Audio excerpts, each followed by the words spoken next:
Nobody thinks much about World War I because it was so long ago. And what people do think about it usually involves something about somebody getting assassinated, all the European countries going to war with one another, everybody ending up in trenches, and maybe the Red Baron was flying around. But what most people don't realize about World War I is just how much military warfare advanced technologically in a short 4-year period of time. We went from bolt-action rifles to machine guns, horses to tanks. Submarine warfare became a thing, and planes went from mere observational toys to dedicated dogfighters and bombers. Compared to modern-day technology, these advances seem archaic and primitive, and they are. But at the time, these technological advances were occurring at such a blistering speed. It was shocking to the generals and soldiers who unfortunately had to fight this war. The same can be said of the sex war between men and women today. It was a short 3 years ago Why Women Deserve Less was published. And while it was intended to be a precise, consolidated, yet practical compilation of all the wisdom myself and scores of other mainstream red pill influencers came to understand and appreciate, it's surprisingly already out of date. Because while the fundamental red pill truths remain the same, and always will, the battlefield between men and women in our own modern-day sex war has evolved so quickly an update to the barely 3-year-old original is already required. And just as soldiers in World War I had to adjust and adapt to rapid technological developments on the battlefield or die, so too must the men of today adapt to the changes of the rapidly evolving sex war. Like World War I, a majority of changes in today's dating market are technological. Some of these changes are also due to the sociological fallout of those technological changes. There has also been a rapid change and evolution in social media and the role it plays in the sex war. And what is equally important and ultimately telling has been women's behaviors and reactions to these technological and social advances. And just like a military commander getting reports from his intelligence agencies in the field necessitates he changes his tactics and strategies, men need to be equally informed as to how the battlefield has changed and change their tactics as well. Why Women Deserve Even Less is this intelligence report. It is an explanation and review of the changes going on in the dating market that your average man must know about that have happened these short few years. It requires you read the original book, Why Women Deserve Less, to bring you up to speed so you can digest this one. And future successive reports will be made as changes in the dating market warrant it, so you can expect updates every 2 to 3 years. But just as the days of horse-drawn artillery are long gone, so too are the days of simply hitting the gym, putting on a nice shirt, and asking that cute girl online out for a date. You are fighting in 2026. You can't have a dating app without dates. Arguably, the single largest change in the dating market these past few years has been the beginning of the end of dating apps. What was once the primary way to meet people a decade ago, and was the single largest force in the modern-day dating market, dating apps have now fallen out of favor, if not outright failed, the current generation of young people. Why dating apps were horrible. It is no secret, to men anyway, that dating apps were horrible. Perhaps in 2012, they had their halcyon days where men and women actually got together and went on dates, perhaps even had sex. But as time and technology moved on, dating apps devolved into something so warped and bastardized, it had 2 distinct effects that brought about their own ending. The first is it warped and perverted women's dating expectations and behaviors. Giving women what seemed to be an unlimited choice of men led women to having the delusional expectations of men they have today. It wasn't so much that dating apps changed what women wanted, but it falsely promised it could deliver on what women always wanted. That 6'2" wealthy Disney prince who voted Democrat, rocked her world in bed, but also respected her joke girl boss profession. And with that perfect man, or better yet, an even better man, just one swipe away, The hypergamic nature of women took over, ensuring they would forever be looking for a better man, yet never choosing or settling for one, effectively taking all these women off the dating market, while ironically being on a dating app. The second thing it did was expose women's general disinterest in men. Not the dating apps themselves, but the data these dating apps published. If you've noticed over the years, women and society in general hate the data coming from dating apps because it exposes women's true and lackluster interest in men. It also exposes their dating strategies, as well as their strategies to extract resources out of men they're not interested in. Be that attention, money, time, affirmative action, deference, auto repairs, free labor, homework, rent, or any other form of preferential treatment. But in terms of what it did to dating apps is it drove men off of these platforms. Because once men started seeing how few women actually went on dates, they abandoned the apps because, well, you can't have a dating app without dates. And it is here we are all familiar with the abysmally dire statistics men face on dating apps. There is the classic OkCupid study where it was proven women find 80% of men unattractive. Dating apps remain a sausage fest, with 76% of Tinder users being men and 24% being women. Across all dating platforms, women's disinterest in men is proven at every stage in the online dating process, from swiping right, to matching, to chatting, to inevitably meeting. Men swipe right on 46% of profiles, women only 14%. Women match with 10% of men, while men only match with 0.6%, not 6%, 0.6% of women. Of all the matches women get, they only respond to 1 in 8 as they're flooded with messages in their inbox. And depending on the platform you're on, men can expect less than 1 in 10 of the women they're chatting with to go on an actual date.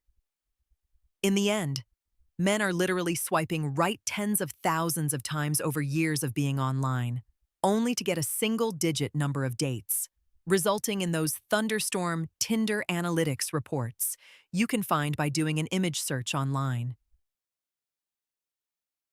Finally, it is no secret many women use dating apps as a form of validation or entertainment. What percent this is varies based on the source. On the low end, Pew estimates it at 22%, while on the high end, an MTV poll puts it at 61%. But the real number is effectively much higher when you realize the vast majority of women never go on dates with the men they match with online, rendering the entire process one of attention-seeking and validation. All of these statistics are now publicly known. Every man alive today is not some dopey boomer in 1978 who is naive to the true nature of women. And these statistics have confirmed that what men were experiencing in the real world was not bad luck, or they just had a shitty haircut. No, it proved women did not like men anywhere near as much as men liked women, and that dating apps were no longer for getting dates, but had evolved into apps where you go to merely worship women. Dating apps were indeed cancer. But if you could believe it, they were about to get a whole lot worse, because they were about to contract a case of herpes with a side of gonorrhea on top of it. The herpes infection would come in the form of women's continued hypergamy. Groundbreaking as the OkCupid study was showing women found only 20% of men attractive, subsequent online dating data showed something much worse. Women were continuing to get even more picky over time. Rollos Tomasi's latest book, Reignite, discusses this migration. While a short 5 years ago it was common knowledge women only found 20% of men attractive, online dating data was starting to show women didn't find the top 20% of men attractive. They only found them not ugly. The percent of that 20% that they actually found attractive was a lot lower. This is explained by Rollo's 80-20 to 4.5 rule, which is based on research conducted by Dr. Steve Stewart Williams where, again, based on online dating data, 60% of men liked women's dating profiles, while women only liked 4.5% of men's dating profiles.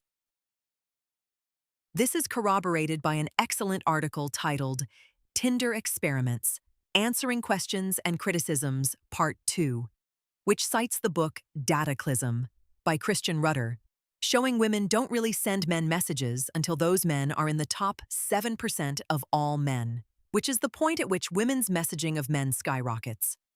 Whether it's the top 4.5% of men or the top 7% of men, it certainly isn't the top 20% of men. The advice of, bro, you just have to not be fat, and that puts you in the top 30% is outdated. You need to be in the top 5% of men, the best man in a room of 20 men, to reach the critical mass necessary for women to be naturally attracted to you, at which point online dating is even worth your time.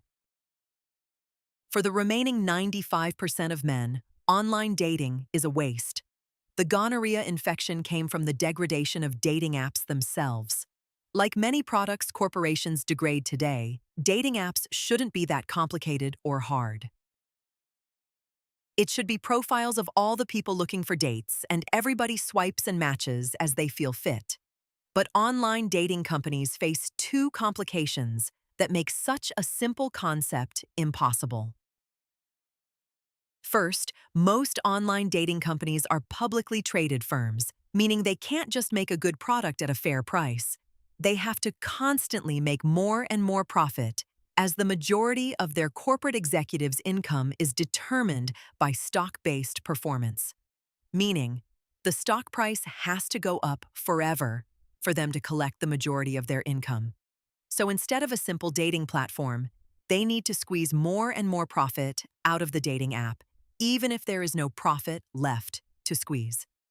This leads to paywalls, subscription services, premium memberships, algorithms, and other general corporate fuckery that makes dating apps even worse than what they already are. Second, online dating companies have to deal with the fact the vast majority of their female users simply do not want to date. And not only do they not want to date, but men now know this too. And since men make up the majority of the paid user base, dating apps' main customers are leaving. Dating app companies now have to somehow keep men coming back to a dating platform that offers no dates, which once again leads to more corporate fuckery. What form does this corporate fuckery take? All of them. Every single form. Every possible enshittification tactic you can think of, online dating companies have used it. There are cute pricing tiers like bronze, silver, gold, and onyx, where you are misled to think paying for a higher tier will get you access to more women.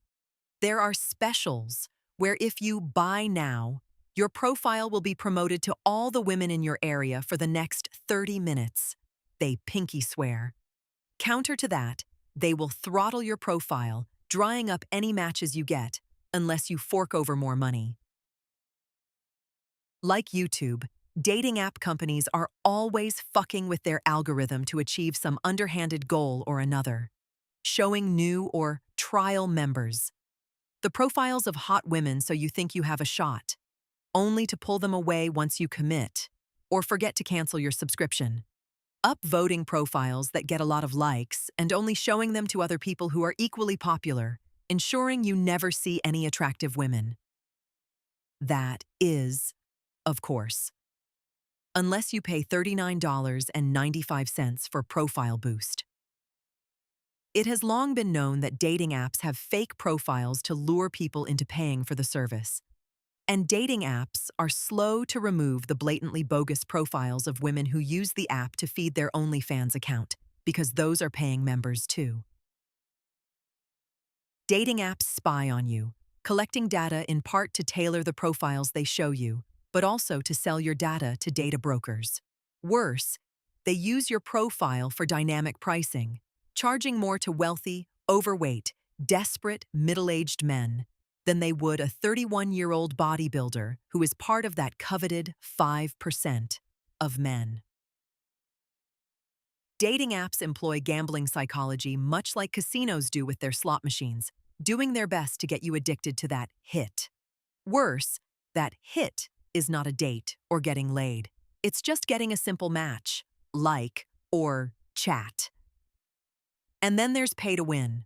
Though implied in some of the tactics listed above, different dating apps have actual in-app currencies you can buy to impress people by purchasing super likes or sending them a bouquet of digital flowers or some other such horseshit feature that never got a single man in the history of dating apps laid. But perhaps the most infamous example of online dating companies' desperation to make number go up was when Bumble, which prided itself on its feature that only empowered women could initiate contact on the app, rescinded this keystone feature because, frankly, women were too cowardly or disinterested to initiate conversations with men. To anyone who was paying attention, it truly was the instance they pulled the curtain back and exposed how useless dating apps had become. At the end of the day, dating apps had become so bad that not only did they fail to deliver the simple product of a date, but they made the process a painful and costly experience. Such a painful and costly experience. It even overrode the male sex drive, driving away men and women in droves. Dating apps may have worked way back in the Obama administration days, but today everybody knows it's a scam, except the dating app companies themselves.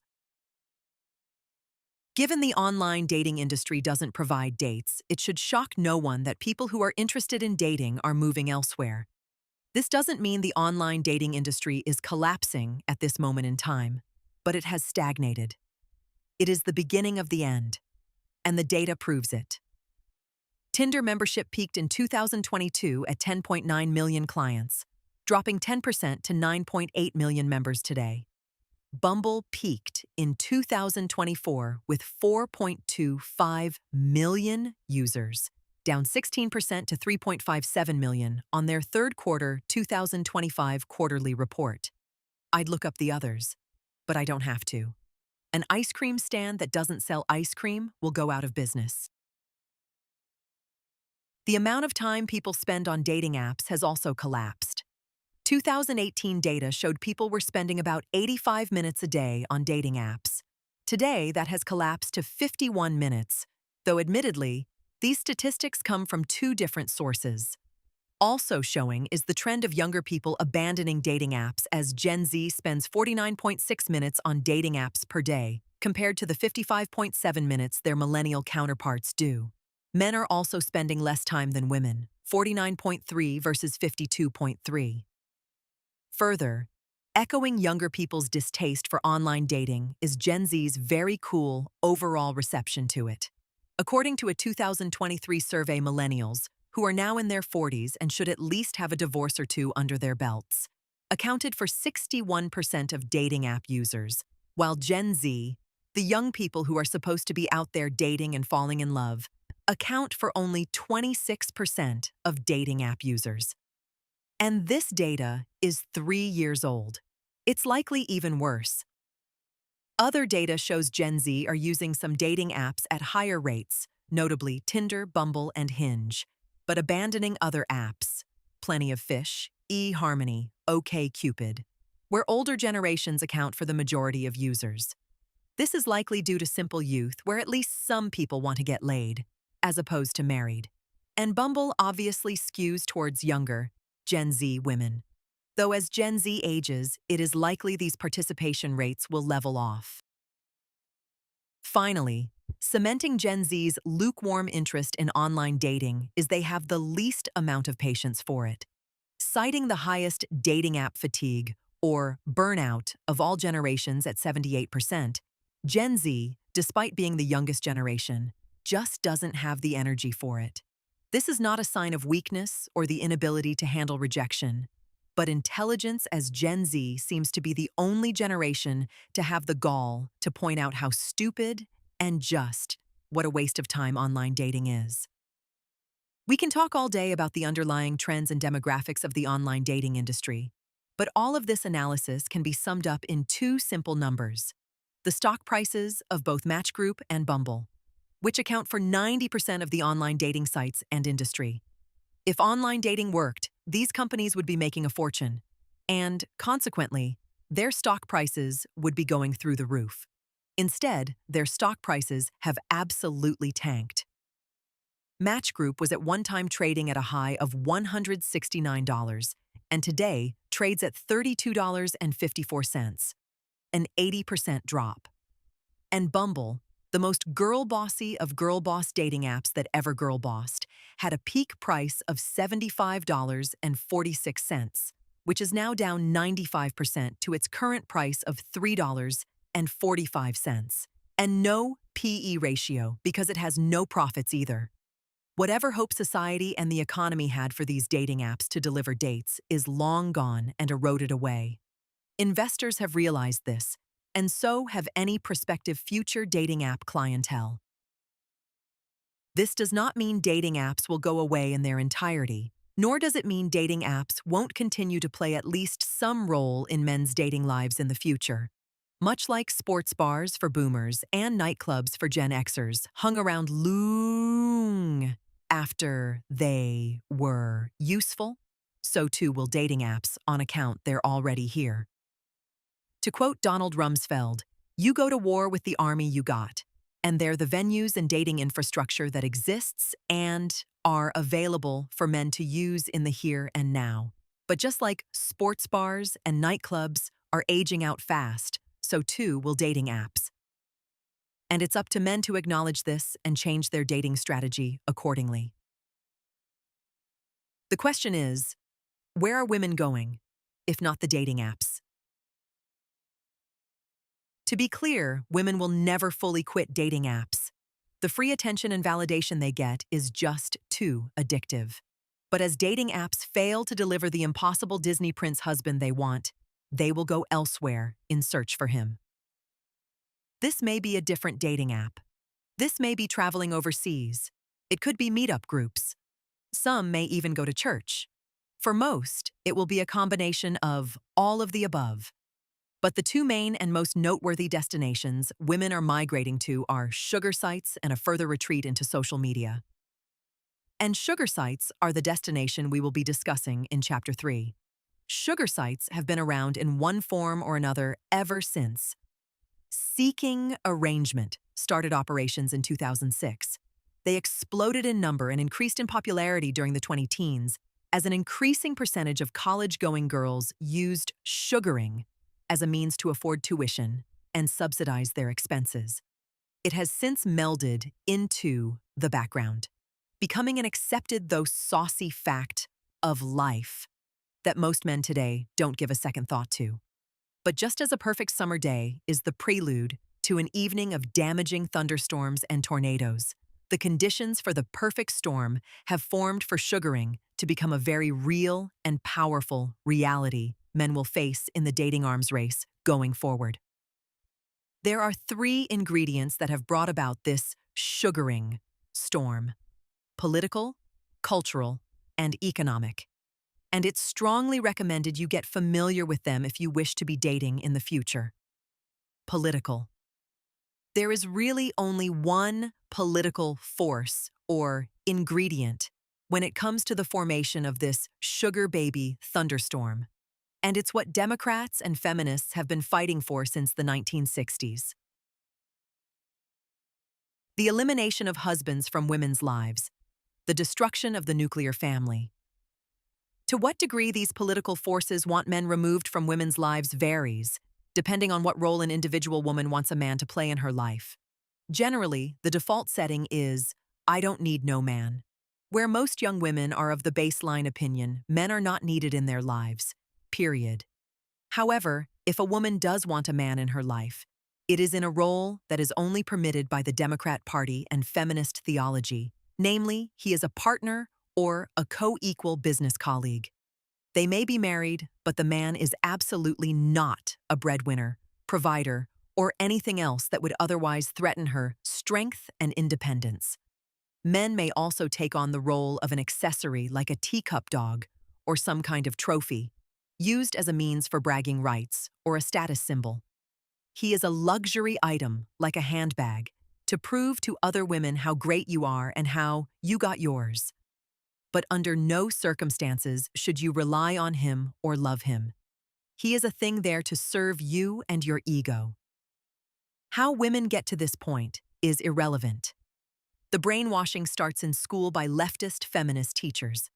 It's reinforced in college, and further reinforced till death by media, Democrat policies, other women, social media, and girl boss corporate advertising. The point is, by the time women are of marrying age, they are of the opinion they don't need a man, perhaps don't even want a man, and sadly, may even hate men. And since men are not needed, and all women are strong and independent, marrying one for financial support is so shameful, it absolutely cannot be tolerated. To put an even finer point on it, the option to marry a man for financial support is mentally and philosophically off the table permanently for most women today. Cultural. In combination with political forces, culturally women have been equally propagandized of two things. The first is to abandon traditionalism, and the second is that they are responsible for nothing. Not that women can go and murder a school bus of children and get off scot-free. But if a woman makes a mistake that fucks up her life, society has this sickness where it bends over backwards to assure women it couldn't possibly be their fault, and likely toss them some taxpayer money along the way. Did you major in some laughably stupid liberal arts degree? It's not your fault. It's Trump's fault. And you deserve a student loan bailout.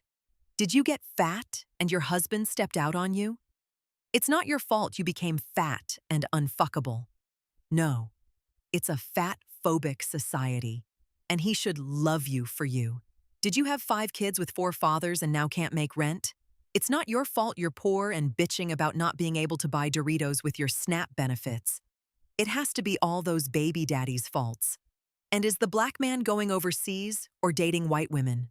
No. It's not your fault you're a loud, fat black woman that people can hear 10 blocks away. He just can't handle you. There are many instances where society never holds women accountable for their decisions. But as it pertains to this discussion, the indifference of society towards women being prostitutes or sex workers is equally permissive. Nobody really cares if women engage in sugaring. Perhaps this is more of a function of Americans becoming more libertarian in their beliefs.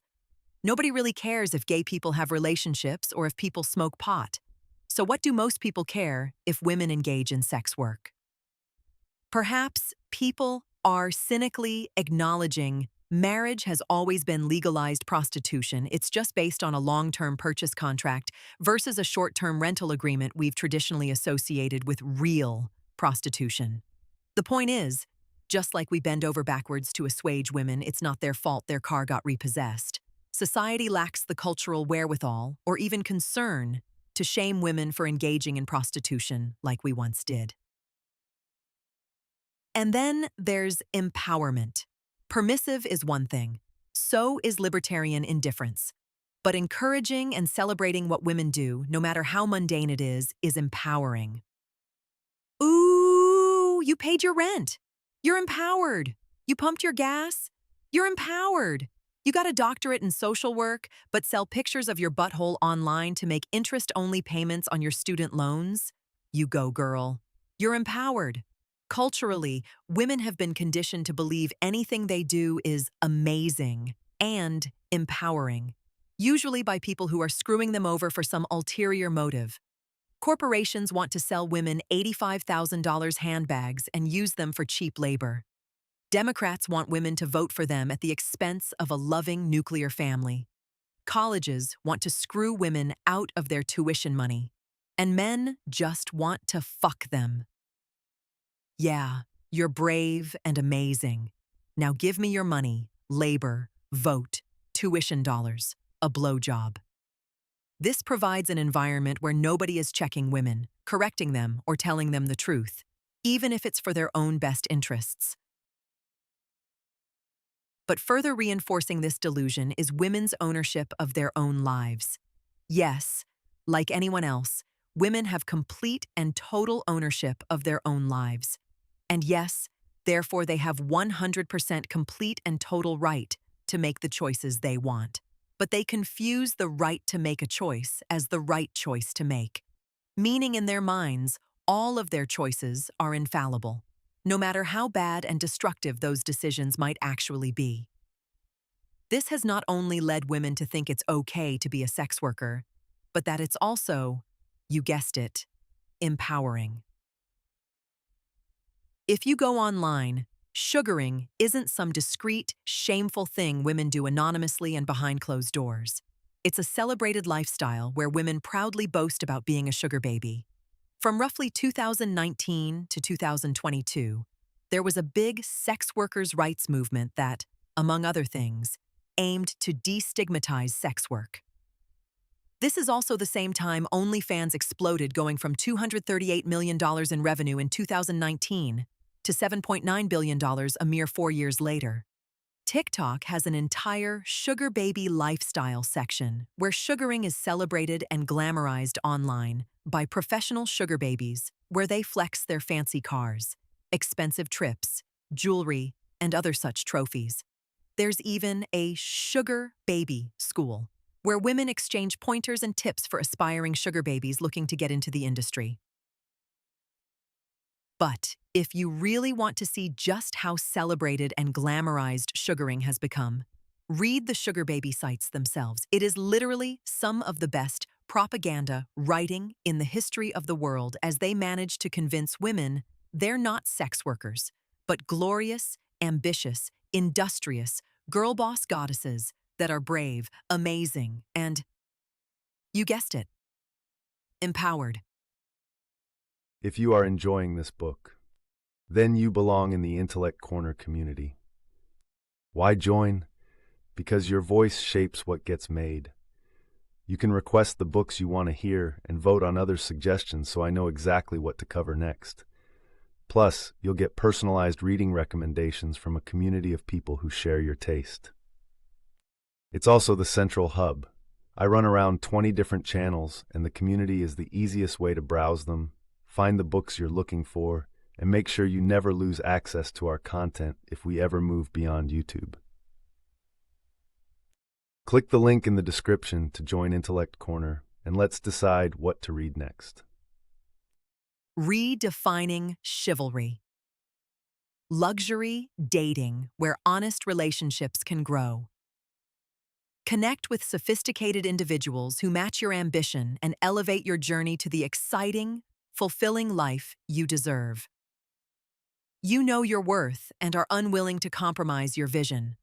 Confidence, ambition, and drive are qualities that resonate with you, and you seek someone who can match your intensity. You have a beautiful vision for your life, and you understand the value of finding the right partner to accompany you on that journey. Are you ready to date like you mean it and step into the life you deserve? Your journey to first-class dates. Elevate your lifestyle by only dating men who are worthy of the woman you want to become. To quote Bill Burr, we're talking about whores, people. All this cultural programming hasn't blurred the lines between dating and sex work, nor has it made the difference between online dating and digital porn/prostitution, an ambiguous gray area. It's completely and totally destroyed any stigmatism or criticism associated with engaging in sex work, and replaced it instead with giant, big green lights giving women all the go-ahead they need.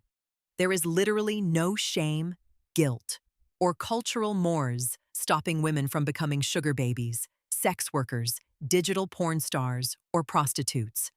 They are literally encouraged, applauded, and celebrated to engage in these things because, remember, it's empowering.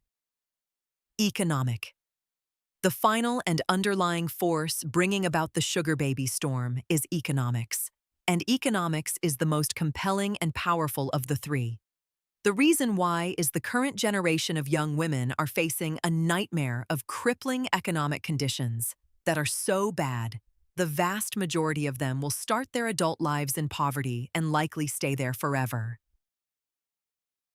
First, there is the single largest financial mistake young women make: going into debt for absolute piss-shit, stupid degrees. Going to college is fine if you're majoring in electrical engineering. Going to college is fine if you go online or to a cheap community college. But women do neither, choosing instead to go to expensive flagship campuses, party for 4 years, major in journalism or social work, and then let their $50,000 student loan balance accrue interest exponentially. Worse, women often double down on their worthless degrees, pursuing master's or law degrees, which only increases their debt load from $50,000 to $200,000. These women aren't even 25 yet, and they're already saddled with crippling debt that is growing exponentially like cancer. Second, they're unemployable. The only way they can pay off their student loans is by working a second low-paying job because they don't have the skills to find a singular high-paying one. But instead of working a second job, they often do the opposite and go into further debt so they can travel, live downtown, have a journey, or just live life. YOLO, you know. Besides, she earned it. Unfortunately, this leads to a debt spiral where they need to borrow money just to afford basics like rent or food, as the interest on their debts consume a majority of their disposable income. It also sends them down the unenviable path of becoming a 42-year-old student loan protester. Third, what employment they do find is increasingly unreliable in two important ways. 1. Joke jobs that skew female like HR, marketing, nonprofit work, and general admin are so low skill they are increasingly being replaced by AI or outsourcing. And 2, with Trump's election, a whole host of make-work welfare jobs that also skew female are on the chopping block as well. DEI. Consultants, ESG, advisors, student counselors, nonprofit workers, social workers, NPRPBS, writers, and the entirety of USAID type of jobs are either gone or getting cut. Fourth, after a 5-year hiatus, the federal government has mandated student loans be paid back again. And if you don't make payments, your wages, tax refunds, and disability checks will be garnished.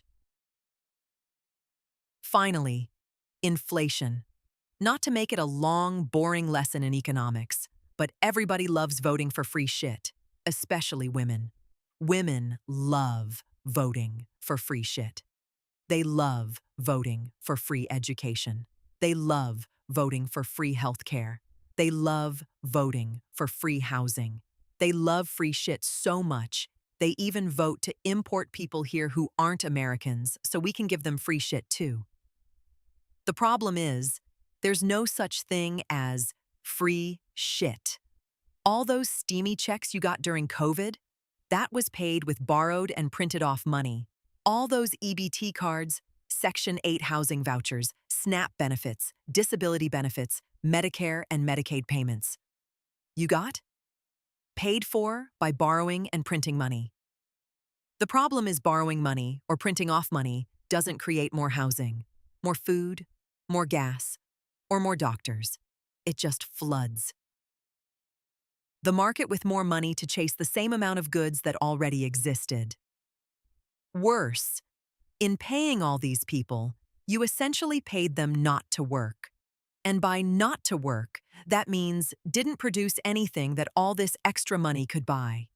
If you took all the COVID stimulus money and instead paid carpenters to build houses, we wouldn't have a housing crisis. We'd have affordable housing. But you didn't. So not only did you flood the market with money, you paid people not to produce things, which has caused the costly inflation we have today. What's worse than that is the damage is permanent. Fine, everybody got stymie checks for a year, but once that money circulates in the economy, prices for everything go up permanently, making you and everyone else poorer for the rest of our lives. The reason for the economic sermon wasn't to lecture you, but it was to show how much permanent damage women, disproportionately, caused themselves and us by essentially voting in lifetime inflation. And since women are already disadvantaged when it comes to wages, earnings, and employment, this makes their situation go from bad to desperate. Wages, especially for women, have stagnated. But their student loan balances also grow every year by 6 to 13%, depending on the interest rate on those loans. But worse than that, their lifetime expenses for very important things like housing, transportation, food, and gas are all growing faster than the wages their HR generalist career can ever hope to pay. Women were not only financially screwed once they entered college, they get progressively more screwed as time goes on and largely only have themselves to blame. Thankfully, God has equipped men and women with their own distinct strengths and abilities to handle harsh economic times. Men have skills, talents, trades, manual labor, industriousness, math, nerdiness, innovation, and entrepreneurship. Men can also do without, living in the most minimal of conditions, using a bike to get to work, ramen to fill our bellies, and other forms of sheer sacrifice and grit to survive. And men can forge brotherhoods where they room together, help each other out, find each other jobs, and repair each other's cars until they all get back on their feet. Women have pussy. The storm. Culturally, we have removed any shame or resistance to women engaging in sex work, be that outright prostitution, digital porn, sugaring, or whatever. There is no shame in women trading sex for money. Economically, women continue to make horrible, life-crippling decisions that destroy them financially. Before they're 30, they end up talentless, debt-ridden, and poor, and in a self-imposed inflationary economy where they increasingly cannot afford basic life necessities. This would be horrible for any individual, but women have a commodity that is in high demand by half the population.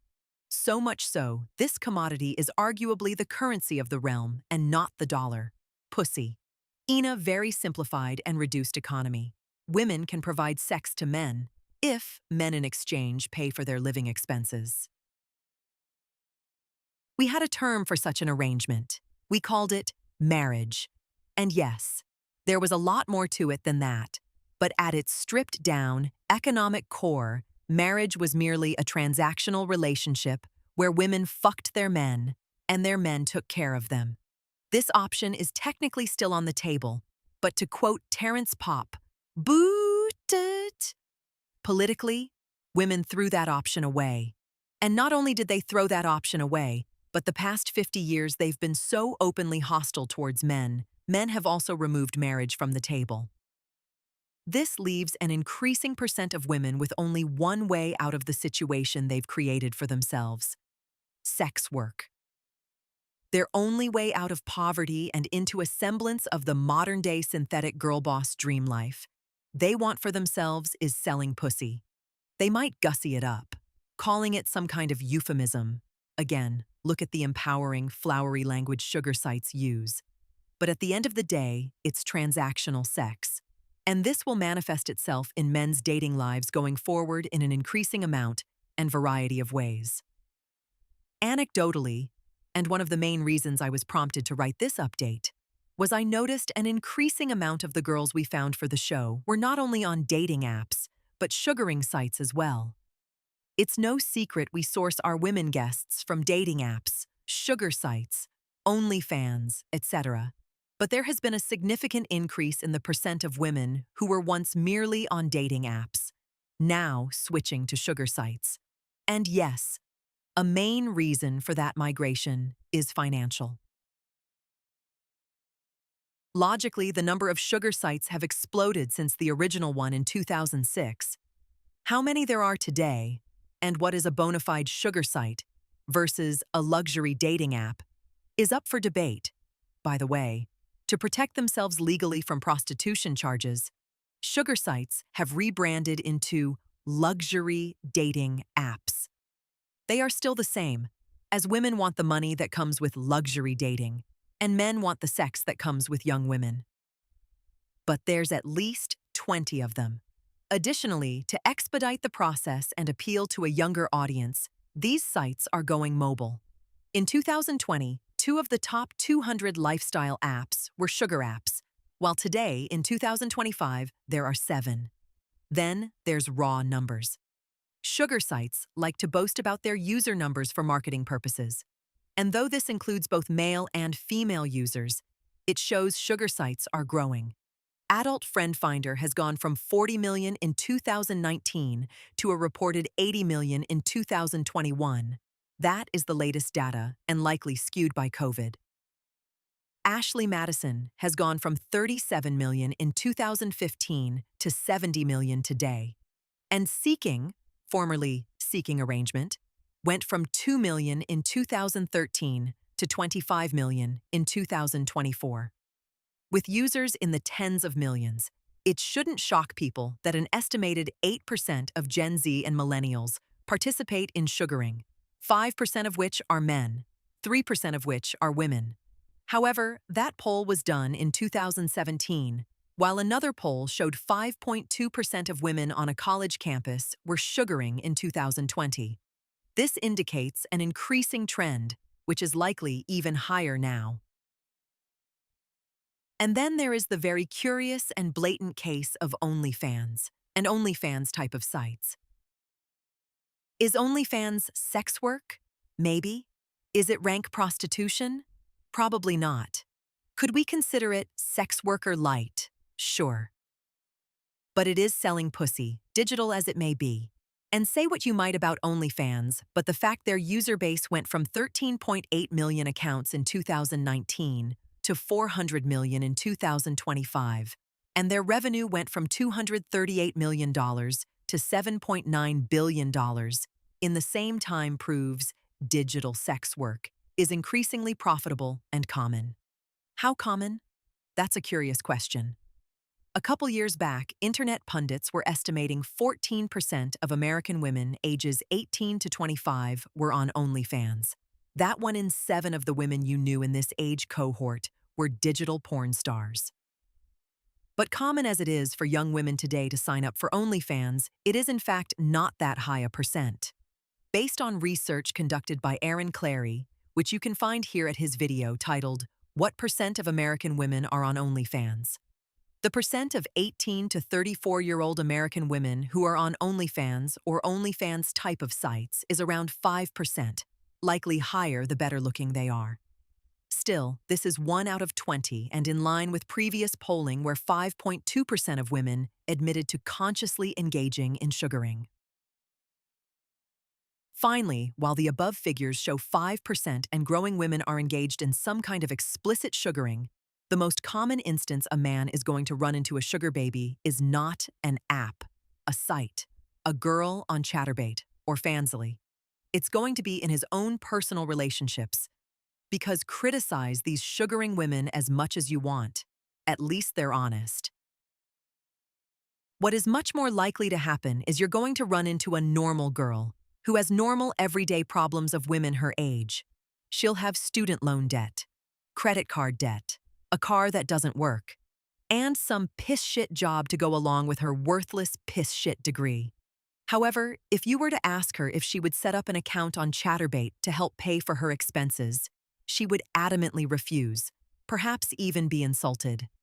But that same girl who won't resort to sex work or sugaring will have absolutely no problems asking you for help with the rent, help with her car, or help with the bills. The epitomal example of this is when men pay off their woman's student loans. You do know you just paid for her to party for 4 years, drink, fuck other guys, while getting indoctrinated to vote 40% of your income away, right? You know you paid her to essentially be a sugar baby in the past with other men, but not you in the present? You know you just deprived her of becoming actually independent and just reinforced her to think she's a badass girl boss, right? And you know in the end, she's still a sugar baby and you're a simp, right? This is the real threat sugaring presents to the dating lives of men, both today and in the future. It's not that she's on some site, or that her butthole can be viewed by all the men in the world for $2.99.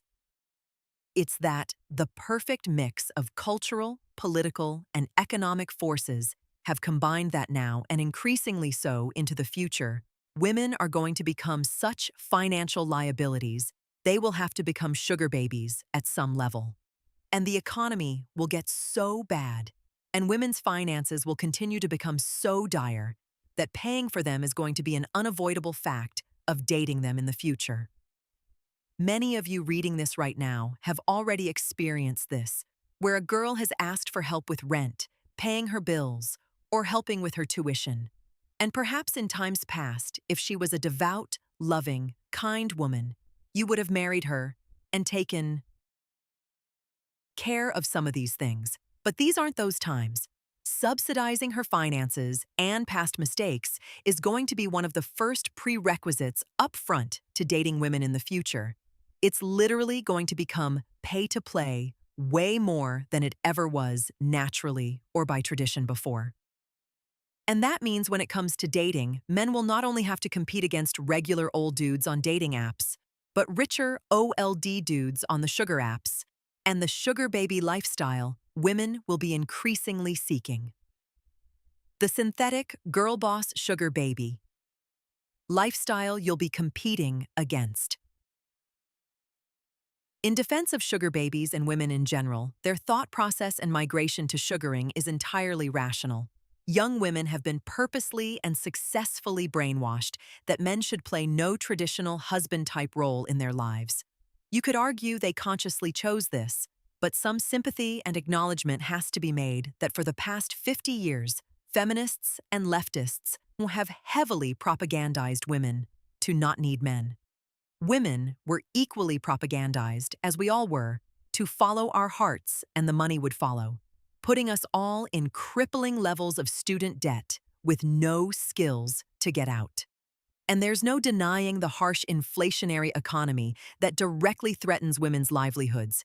83% of sugar babies cite financial reasons for their sugaring. Literally, what other options do they have? However, there are some other entirely sensible and rational reasons women choose to sugar outside of finances or desperation. The main one would be their attempts to traditionally date and ultimately find a man have failed. To outside observers, we can clearly see the classic pump and dump, where Chad has sex with a woman but has no intention of committing to her. She is just one in a harem of many. However, women do not see it that way. They think they finally found their Disney prince, and because he had sex with her, he was obviously on the cusp of proposing, only for him to string her along, oftentimes for years, only for it to fall apart, and for her to repeat that process again with another Chad. We laugh at it, but imagine the psychological and emotional toll this takes on women to perpetually be pumped and dumped while they think they're in love for years, even decades. Just as men get exhausted with the dating market, so too do women, and consequently they become more practical and shrewd in their dating. This leads to the second main reason women logically choose sugaring: clearly defined expectations. One main complaint women have about dating apps is the unclear intentions men have on those apps.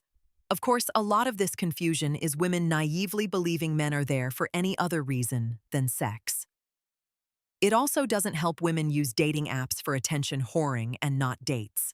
And it doesn't help further that men try to be polite by engaging in the covert contract, naively assuming women know sex will inevitably be part of the contract, instead of charmingly saying at the end of the second date, "Okay, now we fuck." Such naivety on the part of both parties leads to a tremendous amount of confusion and time being wasted. Sugaring cuts through this bullshit because the expectations are clear. There is sex. There is payment. There is no love. There is no marriage. There is no commitment. There is no stringing people along. There are simply no expectations, and women's mental and emotional health are consequently protected. Another benefit of sugaring is the same reason OnlyFans is a much better alternative to stripping. It's safer.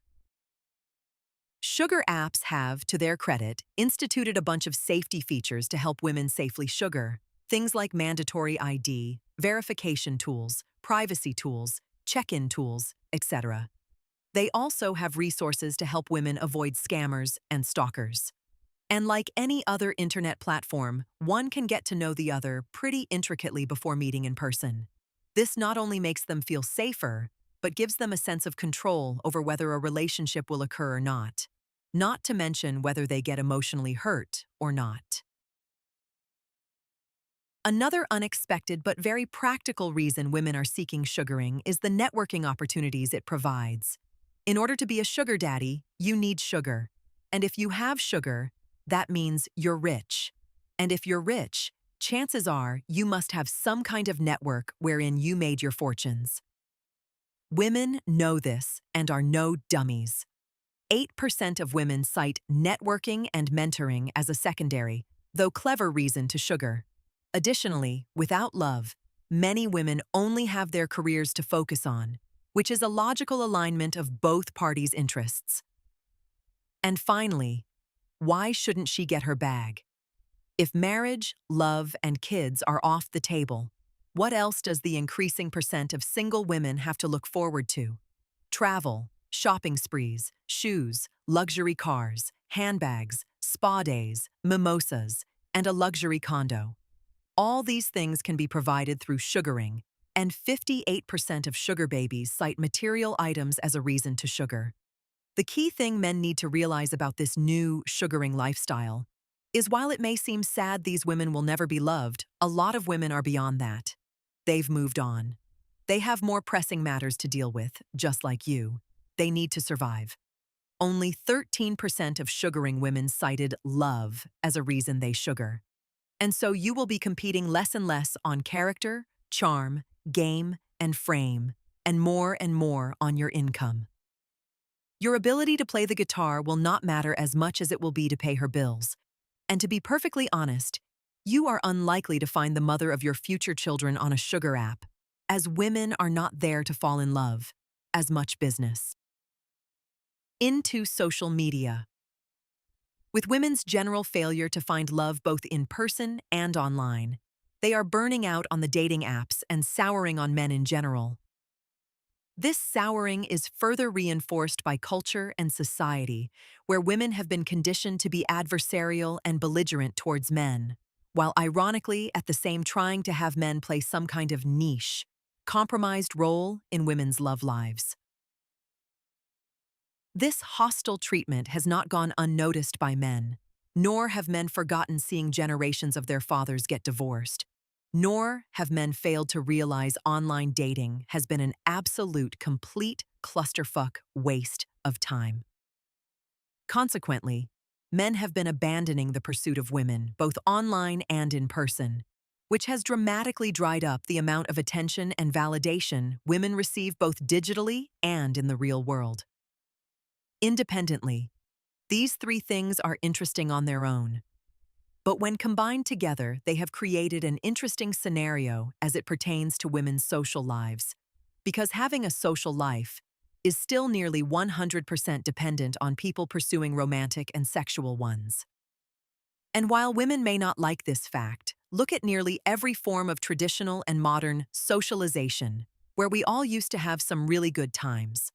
A house party is certainly fun for both sexes, but men primarily show up because they want to get laid. Salsa dancing or swing dancing is great fun for men and women. But would half the dance partners show up if there wasn't a chance of meeting a girl? Bars and nightclubs, though fading out, only existed because of the underlying expectation one could feasibly meet a woman there. Even an increasing number of meetup groups have to explicitly ban dating because how dare men ask women out at an event where men and women have a shared hobby? Consequently, with both men and women removing themselves from the romantic market, our social lives have logically suffered. There are fewer house parties, fewer ladies' nights. Local music venues are dying. And these fun events have been replaced with sterile, boring social activities, like trivia nights or board games at your local millennial brewpub, the meetings of which are often women only. Nobody is having fun. Nobody is getting laid. The point isn't to lament the loss of quality jazz clubs being replaced with book club meetups, but to make the point that not only have women's dating lives suffered, but because men and women are abandoning one another, women's overall social lives have suffered as well.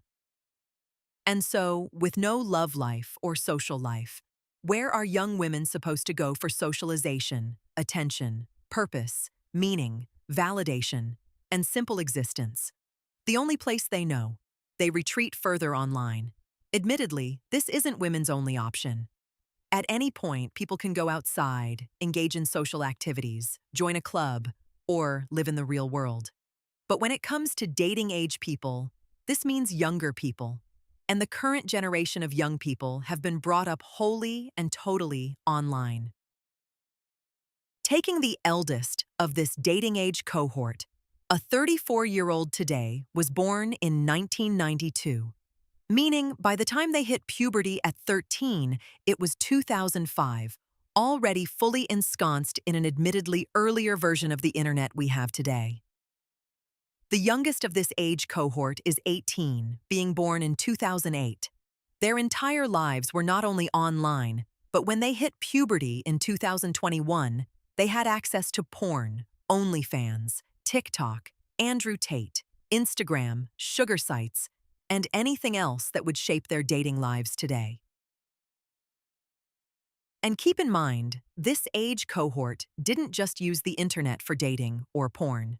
They have used it for everything: socializing, communicating, schooling, purchasing, media consumption, work, and hobbies. Nearly all of their lives, in nearly every aspect, is either wholly or at least partially online. And while, again, nobody is holding women hostage to remain indoors if they need attention, validation, socialization, love, purpose, meaning, and everything else there is that gives life meaning, where are they gonna go? They're going to go where the skids are already greased. They're going to go online. Replacing real love, purpose, meaning, and value with a synthetic digital replacement. There are literally thousands of statistics of varying quality, consistency, and accuracy that measures this retreat. The veracity of these statistics varies from legitimate academic studies to girl slop horseshit surveys quoted in chicklit websites. And while we could go over the shortcomings, variations, and flaws of each and every one of them, here are the consolidated key and accurate takeaways. Fact 1. Young women's social media use is up globally. Everyone is consuming more social media than they were before. At the peak of COVID in 2020, the average person was spending 2 hours and 4 minutes on social media each day.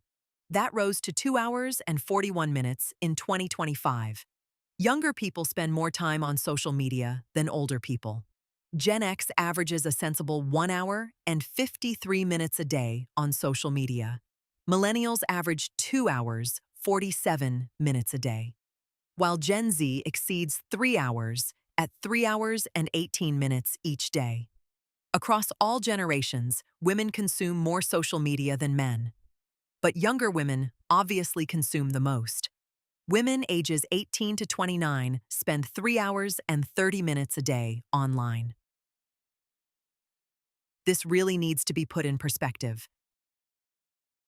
In the average day, you have to work 8 hours, commute, and get ready for 2. Probably have an hour of running errands or cleaning the toilet bowl. And then you have to sleep for 8.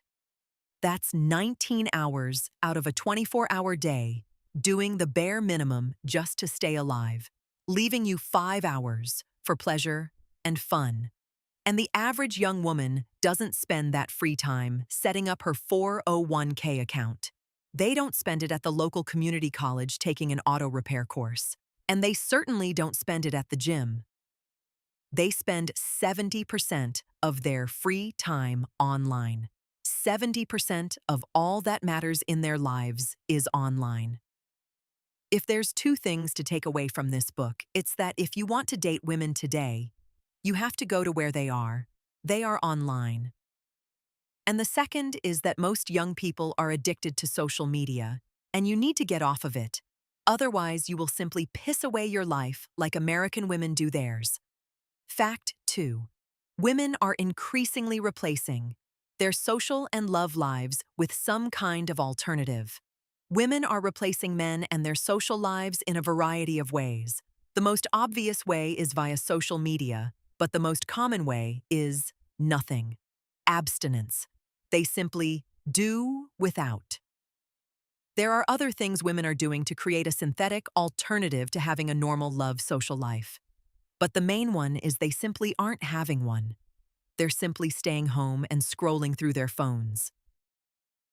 34% of women 18 to 29 report being single, no husband, no boyfriend, no partner, contrasted to women aged 30 to 49 at only 17%.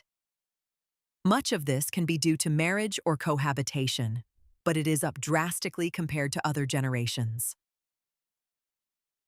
Additionally, though there is no data on how frequently generations date, Gen Z women report having the lowest number of boyfriends during their teen years.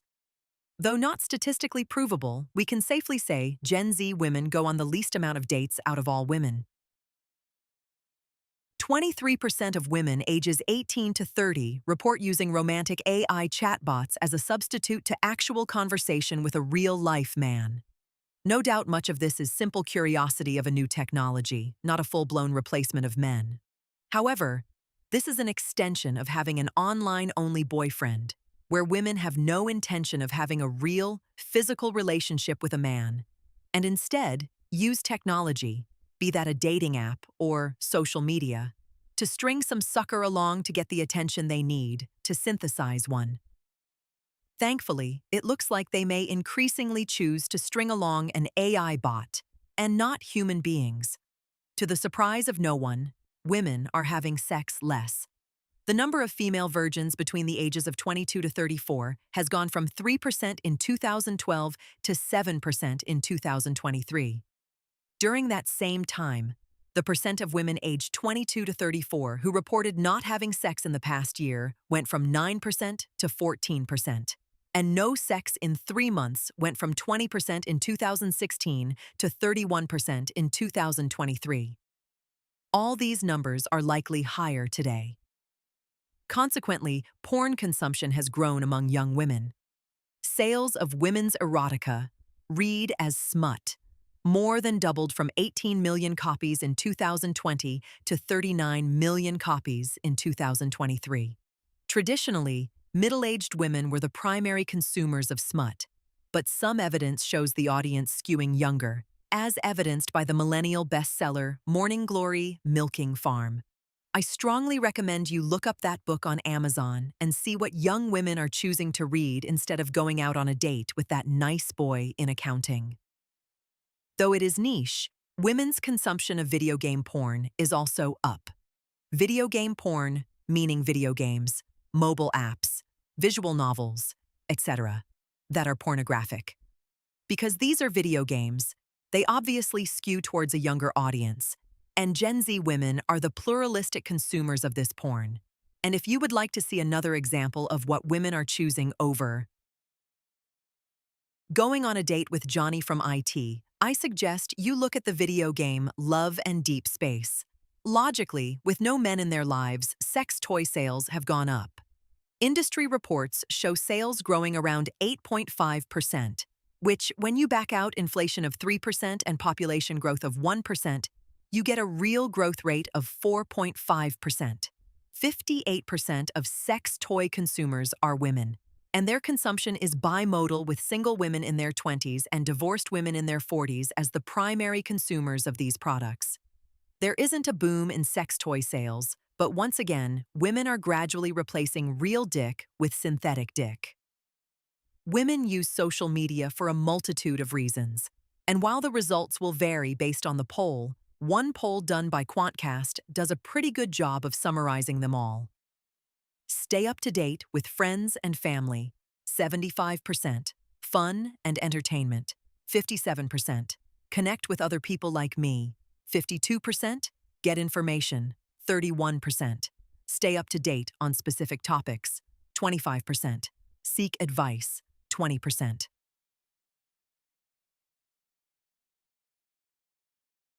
Contribute to a community, 18%. Professional reasons, 8%. Nothing here seems to be out of the ordinary. Matter of fact, Excluding professional reasons, one might think this maps on rather closely to men's reasons for using social media as well. But when you break it down by the type of social media women use, a pattern emerges. Women prefer to use platforms that are visual, platforms where they can post pics or videos of themselves. And while men use these platforms too, you can see women use them more. 78% of women use Facebook versus 63% men. 55% use Instagram versus 44% men. 42% use TikTok versus only 30% men. And though Snapchat is primarily a messaging app, it's primarily used to send nudes. 28% women, 22% men. You might ask why?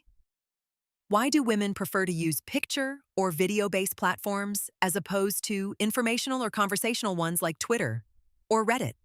But this is the unspoken fact about social media and is the underlying reason for the mental health issues women have with it. Women use social media primarily as a means to derive attention, validation, and ultimately, their entire self-worth through the pictures they post of themselves online. I'm going to say that again. Women use social media primarily as a means to derive attention, validation, and ultimately, their entire self-worth through the pictures they post of themselves online. And this is where the nightmare begins. Imagine being the average 23-year-old American girl right now. You are 5 feet 3 inches, 170 pounds. You have a worthless degree, a low-paying job, and every opinion or thought you've ever held is one you were told to have. You are, frankly, a truly unremarkable person. Indistinguishable from the literally tens of millions of other young women just like you. And because you're just like everyone else around you, nobody is really interested in you, be it an employer, a friend, or a lover. So how do you stand out? How do you differentiate yourself from everyone else so that other people will want to reciprocally invest in you? Well, you have to work. Work at what?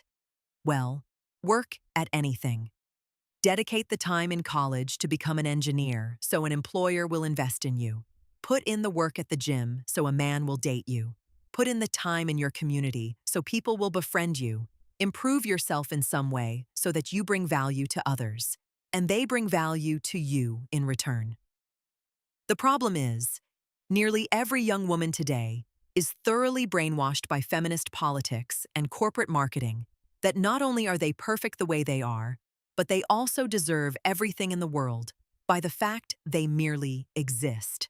And so, instead of being brought up with a strong and industrious work ethic, or even the concept they must provide value to others to get value in return, the average 23-year-old is not only deathly afraid of work, but confused and angry. She is not getting everything she was promised by the propagandists of her past. And so, to derive purpose and value in life without putting any work into it, she does what the vast majority of Americans do today. She punts. She does everything and anything she can do to derive purpose, meaning, and value in her life. As long as it doesn't take work. She puts on a weave, some platform heels, a tight dress, and does up her nails. But she will not hit the treadmill.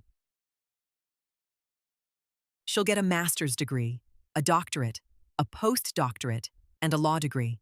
But she'll never study math or learn to weld.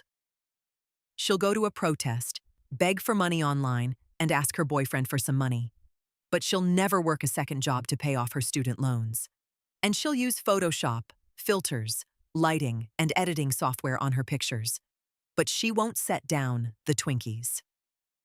The sad truth is, no matter what the Democrats say, the corporations say, Oprah says, or the latest mouthy girl boss whore on TikTok says people are not going to invest in you, man or woman, unless you actually bring something of value to them in return. You do not have intrinsic value by merely existing. You are not brave and amazing by your sheer existence. You are, in all likelihood, an unloved, worthless, unremarkably boring person whose existence in all honesty won't matter to the human race or anyone in it. And you're going to stay that way because your fear of the work required to become a valuable human being is stronger than the pain you have living this miserable life. But there's a place that isn't the real world. A place where a ton of snake oil salesmen, politicians, frenemies, opportunists, scammers, feminists, marketers, simps, and Kamala Harris will tell you you want. A place where you're brave and amazing, beautiful and wonderful, strong and independent, and everyone else is just plain, damn wrong. And that place is the place you grew up. The internet. While women fail in the real world, social media provides them and their ego the perfect place, nay, the only place, where they can get value. This is in part because the scam artists mentioned above can hoodwink women by lying to them. This is also in part because social media allows other women to build each other up with, frankly, feel-good platitudes and lies. But while these ill actors are gushing over social media about how great and amazing every woman is, the underlying sexual dynamics between men and women guarantee another tremendous source of synthetic value. A nearly limitless supply of male sexual interest that can be digitally mined forever. Never mind he's a fat, unfuckable simp that you would never touch, let alone marry. Never mind he's some soy boy, limp-wristed loser who gives you hearts, lips, 100, and smiley emojis. Never mind if he's Tinder swindler scam artist about to make off with your life savings. It's attention. And no matter what feminists say or have convinced women to think, in women's heart of hearts and soul of souls, and sexual attention from men is what they crave more than anything else. It is the highest form of digital currency. This is why women are so obsessed with optics and self-image on the internet. This is why they constantly post pictures and seek image-based platforms. It's increasingly the only place they can get value and sexual validation from a man, even if that man is an AI bot scammer in India. The problem is, the two worlds never converge. Their glorified internet existence never materializes into the real world, with real relationships, real incomes, or real love. And the fact this dissonance persists, even grows over time, is maddening and contributes to the mental health issues women have today. Women not only spend more time on the internet, but are posting selfies at a rate of 8.6 times that of men, constantly looking for validation. They not only check up on reactions to the pictures they post, but get depressed if there is not enough positive reaction to it. If they aren't getting enough attention, they post the classic cry for help post. Many of you are familiar with where she says something along the lines of, "I'm just not feeling pretty today." And every beta cuck simp floods her comment section with, "Oh no, you're beautiful." She seeks confirmation and consensus with her female friends about everything she posts online. She even goes so far as to share her personal problems to inform everyone about them and get that sweet, sweet dopamine hit as everyone comes in to rescue her. She posts inspiring quotes and declarations that 2026 is going to be her year. And perhaps the most embarrassing thing of all is she photoshops and filters all of her pictures, just to get the synthetic fix that comes from some complete rando's heart emoji, when in reality, that photo is factually not her. The consequences of this cognitive dissonance are unavoidable and significant. Social media addiction rates, if such a thing can be measured, are estimated to be 32% for women and only 6% of men. Women report 23% more anxiety disorders and 50% more depression disorders than men. As their social media consumption increases, women report having lower confidence, 20%, self-esteem issues, 19.5%, and even sleeping issues, 50%, the rates of which are all higher than men. Suicide is unfortunately up among young women as it is across all demographics in the US.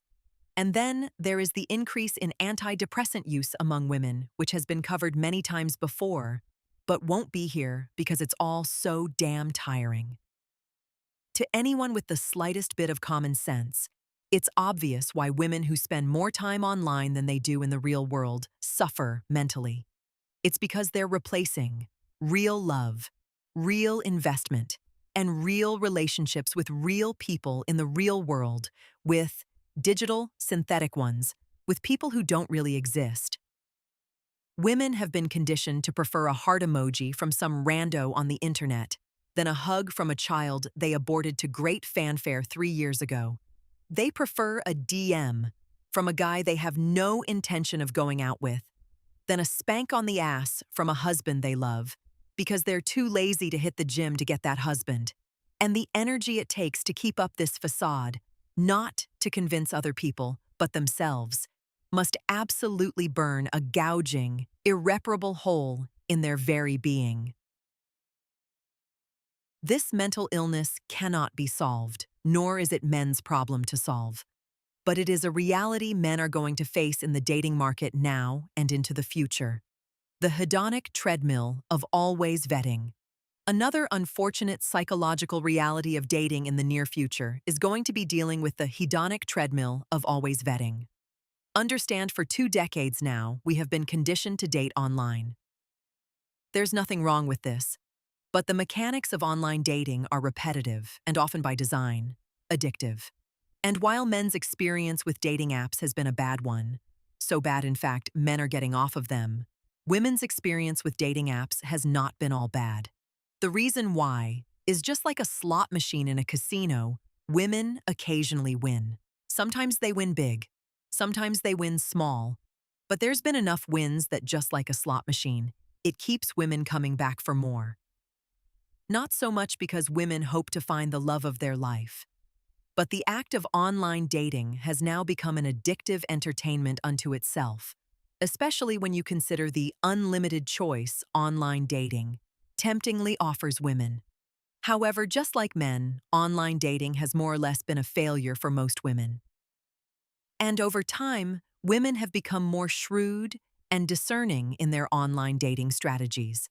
So while they won't give up online dating completely, they will be more shrewd and strategic about it. And this is where the hedonic treadmill of always vetting comes in. Understand, women were always vetting. That's what online dating is. But just as online dating has become an addictive but enjoyable form of entertainment, the vetting part has too. This means online dating for women has become more akin to shopping. Just as a gambler really doesn't gamble to win, he gambles to gamble. Women shop not to buy something, but to shop. They have no intention of buying anything unless they see something they really want. And this is increasingly the case of online dating. They are window shopping unless they see something they really want. So let's say they find something they really want. Past experiences have told women not to get excited, not to set up a date too quickly, not to even message or text the guy. So what they understandably do is vet. And while most men would sensibly understand this as doing a little bit of investigative research on the guy to make sure there are no time-wasting deal breakers, when women say vet, they mean snoop. And oftentimes the snooping and the vetting and the cyberstalking becomes more fun than having a date itself. This has manifested into the creation of some unnerving, creepy apps and platforms online. The most famous of these was the Facebook group, Are We Dating the Same Guy? Another was the T app. And then there's more recently, White Bridge. These platforms ostensibly allow women to vet men so they do not waste their time. But what T and Are We Dating the Same Guy have proven already is women will use them to not only gossip and snoop, but also slander, defame, and even stalk men. At best, these apps will be a useful tool to save everyone time. At worst, it's going to become a social credit score used by the Stasi or the CCP. What's likely to happen is women will use these apps the same way they use dating apps, for entertainment. They will vet, shop, snoop, cyberstalk, and gossip, but never go on a date. Women will be discussing you online like you're some kind of Pokemon trading card, comparing your stats with other women. Whatever the case, the arrival of these platforms is another evolution in the dating arms race men are going to have to deal with, and it reinforces the importance of having a manicured, spotless, and defensively designed online presence. Some good news. There is some hope, however, and this chapter definitely needs to end on some good news.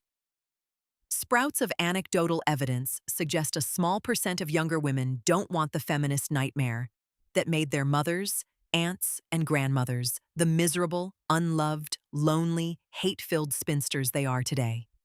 There's indications some young women may actually want men in their lives instead of basing their entire lives on the hatred of them. Do not misunderstand. The majority of younger women still skew left, they still don't want families, and most are still majoring in Greek lesbian finger painting. But there is a small subsegment of women seeking a more traditional life. Church attendance, for example, is up dramatically among Gen Z women, going from 28% in 2024 to 44% in 2025. Millennial women the same, going from 28% to 38%. Furthermore, this is likely an understatement as the latest data only goes to July of 2025, before the Charlie Kirk assassination, which has reportedly sent even more young people to religion. Young adults are thankfully spending less time on the internet. A poll of young adults show the average daily time they spend on social media has dropped by 10%, citing an awareness of the risks social media poses to young people, as well as a conscious desire to avoid them. A small percent of teens are also giving up social media entirely. Though more of a stagnation than a dramatic decline, teen use of social media at all is down about 3% since 2023. There is also promising news of Gen Z abandoning dating apps and instead turning to the real world for dating. When polled, 79% of Gen Zers surveyed don't use dating apps with any regularity at all, while 57% of them would like to ditch the dating apps entirely. This bears out in dating app usage, where Gen Z, who should have the highest use of online dating apps, is only 26% of the user base, while still hopeful millennials are at 61%. Zoomers are consequently participating in hobby-based dating through companies like Eventbrite, where men and women meet for events such as speed dating, cooking classes, happy hours, and trivia nights. Eventbrite reports significant growth in these activities, over 100% in some cases, though the data is from 2023 and for 1 year only. This good news means the dating market may be splitting, requiring a K-type strategy where men date both online and in person. It also provides hope for younger men, as it seems younger women are realizing how toxic online dating has become and are migrating to more traditional forms of dating, perhaps even entertaining more traditional views of relationships as well.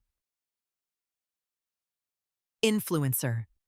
The fourth major change in the dating market these past few years has been the rise of the internet influencer.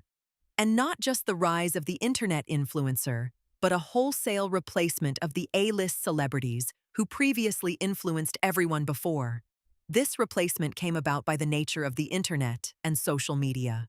Previous to the internet, media was consolidated to a few mediums: film, radio, and paper.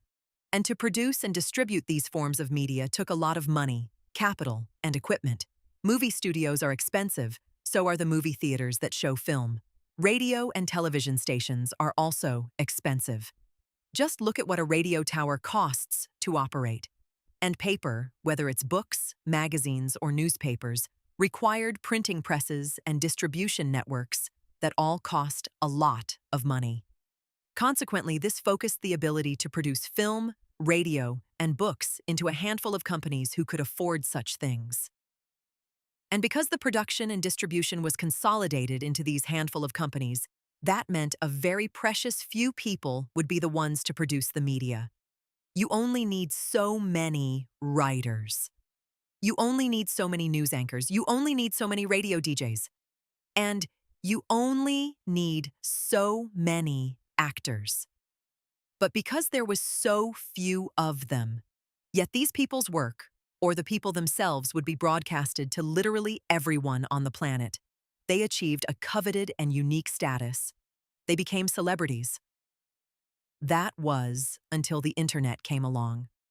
Because the internet did three things. One, it converted all media into a digital format. Whether it was film, radio, or newspapers, it could all be converted into bits and bytes, ones and zeros, and be displayed on a computer. This meant, two, since it was digital, it could be distributed over the internet for free. You no longer had the expensive distribution infrastructure and networks like radio towers, cable, television stations, or newspaper trucks. You had podcasts, YouTube, blogs, Kindle, and a 35-month internet subscription. 3. You throw in affordable yet high-quality webcams, microphones, and high-speed internet. And now everyone could be the star of their own show. You could be an author, a talk radio host, or an actor. It would just be on Amazon, Podbean, or YouTube, not Penguin, WKRP, or Disney. And for the past 20 years, hundreds of millions of people have been doing just that. People have been creating their own media through their own channels. For the vast majority of these people, this was just a hobby, just something fun to do. Nobody really thought having their own blog or having their own podcast would make them any money, let alone earn them a living. But as viewership grew on the internet, so did the advertising dollars. And just like any other market, people did rise to the top. And thus, the internet influencer was born. You would think this homegrown media wouldn't stand a chance against the established, well-funded, mainstream media. Who could pose a threat to the giants like Disney, CNN, the New York Times, or ABC? But the legacy media made two mistakes. They lied to the American public for decades with rank leftist, woke, propagandist horseshit. And they made absolutely low-quality, woke shit slop that nobody wanted. And so instead of watching She-Hulk, Attorney at Law, Velma, or reading the New York Times, people instead moved to YouTube, Joe Rogan, reading blogs, or binged on Nerdrotic. However, there were two other major advantages internet media had over mainstream media. It was authentic and it was accessible. And this is what really put the nail in the coffin of traditional media. In terms of authenticity, your average internet influencer, podcaster, YouTuber, or blogger type wasn't some insufferable theater kid who was purposely trained in acting school to act, getting gigs because his mom sucked off the Hollywood director in her 20s. This new generation of content creators were just being themselves, talking about what they wanted, and were happy to have any equally interested people in their audience. In other words, they weren't acting. They were authentic. Matter of fact, most internet influencers today wouldn't even view themselves as anything but normal people who just got lucky with a channel. The second is a consequence of the first. Because internet media was homegrown and authentic, that meant these podcasts and shows became more of a community than some sterile show produced 2,000 miles away. And when you add on all the tools social media provides to interact, exchange jokes, and converse with the host and other audience members, these internet celebrities became all that more accessible and approachable. Sure, Patrick Boyle probably doesn't respond to every comment or email he gets, but he responds to some. Brad Pitt simply doesn't have that option or the time. And this is what has replaced A-list celebrities: trust and familiarity. By nearly every measure, people, especially young people, affiliate, believe, and trust internet influencers more than they do A-list celebrities. 70% of teenagers simply trust influencers more than they do celebrities. 84% of Gen Z consumers trust influencer recommendations over celebrity endorsements. 60% of consumers in general would buy a product based on an influencer's recommendation versus just 3% for a celebrity endorsement. And 69% of Gen Zers will trust a small, relatively unknown channel, versus 22% for a well-known celebrity. And these numbers have consequences. Advertising dollars are moving from traditional marketing campaigns to influencers. Spending on influencer advertising has grown 33% a year, from $21 billion in 2023 to $32.5 billion in 2025. Traditional forms of advertising are considered successful if they generate $2 for every $1 in advertising. Influencer advertising averages around $5.78 per $1 spent. And no doubt many of your favorite YouTube channels have been flooded with ads for Surfshark, Ground News, and World of Tanks. But if there was an example where the time of the A-list celebrity was over and the time of the influencer had come, it was the 2024 presidential election. My good friend Kamala Harris went out of her way to get celebrity endorsements for her presidential campaign. She even got an old, washed-up Harrison Ford to grovel for people to vote for her, while simultaneously destroying an American hero and icon in front of our very own eyes. But even with both Indiana Jones and Han Solo endorsing Kamala, Trump won in part because he courted influencers rather than embarrassing, washed-up, has-been celebrities. It is now the influencers who have control and influence over society, not the celebrities. And that influence equally applies to the dating market. How internet influencers have permanently changed the dating market. First, celebrities are famous. Influencers influence. Long gone are the days of Oprah telling boomer women to divorce their husbands, the Kardashians telling young girls to be whores, and The View telling women what to think. Also, long gone is the sterile, useless dating advice men got from the mainstream media like, be a nice guy, be yourself, be an ally, or be a sensitive 90s guy. Both have been replaced with their own respective camps of dating influencers. Whether that's the Red Pill Community starring Rollo Tomassi, the late Kevin Samuels, Rich Cooper, and Donovan Sharp, or the thousands of nameless TikTok whores fake crying in their cars, asking where all the good men have gone, or mainline female influencers like Courtney Ryan or Sabrina Zohar, who dispense more sensible advice. All of them influence the dating market more than any celebrity does or ever did. Second, a small tranche of elite celebrities have been replaced by a much larger population of influencers. This is important because while there are around maybe 100 A-list celebrities, there are millions of moderate to highly successful influencers. There's a lot more to go around. And when you combine this fact with the fact these influencers are viewed to be more trustworthy, approachable, relatable, and authentic, this makes them not only more sought after, but attainable. Attainable to who? Attainable to women, which leads to third, the existence, attainability, and status of influencers has fundamentally changed what women want and how they date. Like celebrities, influencers themselves have become sought after in the dating market not only because of their status, but because they are approachable, personable, and authentic. When you factor in they number in the millions, they also become much more attainable than A-list celebrities ever were to women. Women are still going to want investment bankers, doctors, and surgeons. Women are still going to lust after Troy, Francis, and Sterling Cooper. But given how much of young women's value is derived from the internet and how much of their lives are lived online, dating an influencer is like dating the quarterback of the high school football team. Fourth, if you thought women's expectations were delusional before, they're about to get a lot worse.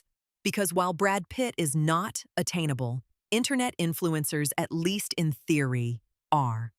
Understand women's chances are still low. Understand women who are 5s will go after influencers who are 9s, and none of these men will commit to them. But when you factor in the closer, albeit parasocial relationship women will have with influencers, they are going to be crushing on influencers all the time, completely ignoring all other men around them. In other words, if you are a good-looking guy and have your act together, your girl's obsession over Henry Cavill poses no threat because you both know it'll never happen. But her crush on Ivor Iverson, world-famous Nordic cooking influencer, who's DM'd her a couple times is. And while there's only one Henry Cavill, there's 10 million Ivor Iversons. To be very clear, you don't have to be a bona fide influencer with over 1 million subscribers and a dedicated YouTube channel. You just need to have enough clout, enough of an online presence, enough digital popularity, and enough status to stand out from everyone else. This is the new attainable celebrity women will be chasing. Fifth, this will increase women's online addiction. Henry Cavill isn't going to text some girl online, but internet influencers will. This gives women enough dopamine hits of attention that it becomes addictive, much like randomly winning at a slot machine. And we aren't talking regular hits of attention from some unknown rando. We're talking hits from attainable, sought-after influencers these girls are crushing on. So while a like or a DM from some unknown rando is like taking a drag off of a cigarette, if a significant enough influencer DMs a girl, which they do occasionally because they want to get laid, that hit of attention is like heroin. And not only will women continue to seek it out, influencers are so numerous, they will breadcrumb these women along, random hit after random hit, for years, giving women hope that someday they will marry a high-status influencer. Sixth, this creates an environment where women are constantly posting online, constantly taking pictures, and constantly chasing their own status and clout. In part, to boost their own personal brand so they might monetize themselves, but mainly so they can snag an elusive Mr. Big on the internet, allowing them to claim even more status and clout. It's like a big digital high school where everyone is trying to impress everyone else based on who they can get, the only goal of which is to maximize their popularity, so maybe they can get someone even better. Which leads us to, seventh, Instagram. If there's a digital high school where this all plays out, Instagram is it. But it's more akin to one of those parties at the Playboy Mansion back in the 80s, but it's digital, and, ironically, everyone's invited. It becomes an online who's who, where internet popularity is the currency that gets you what you want. But to be popular at this party depends on whether you're a guy or a girl.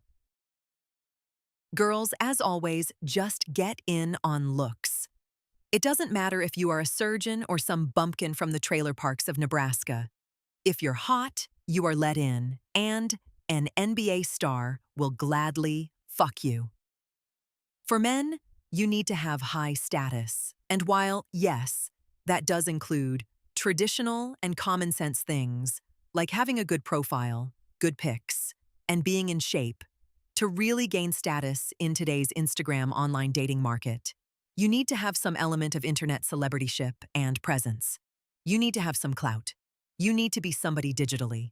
The absolute least of which is an incredibly polished Instagram account.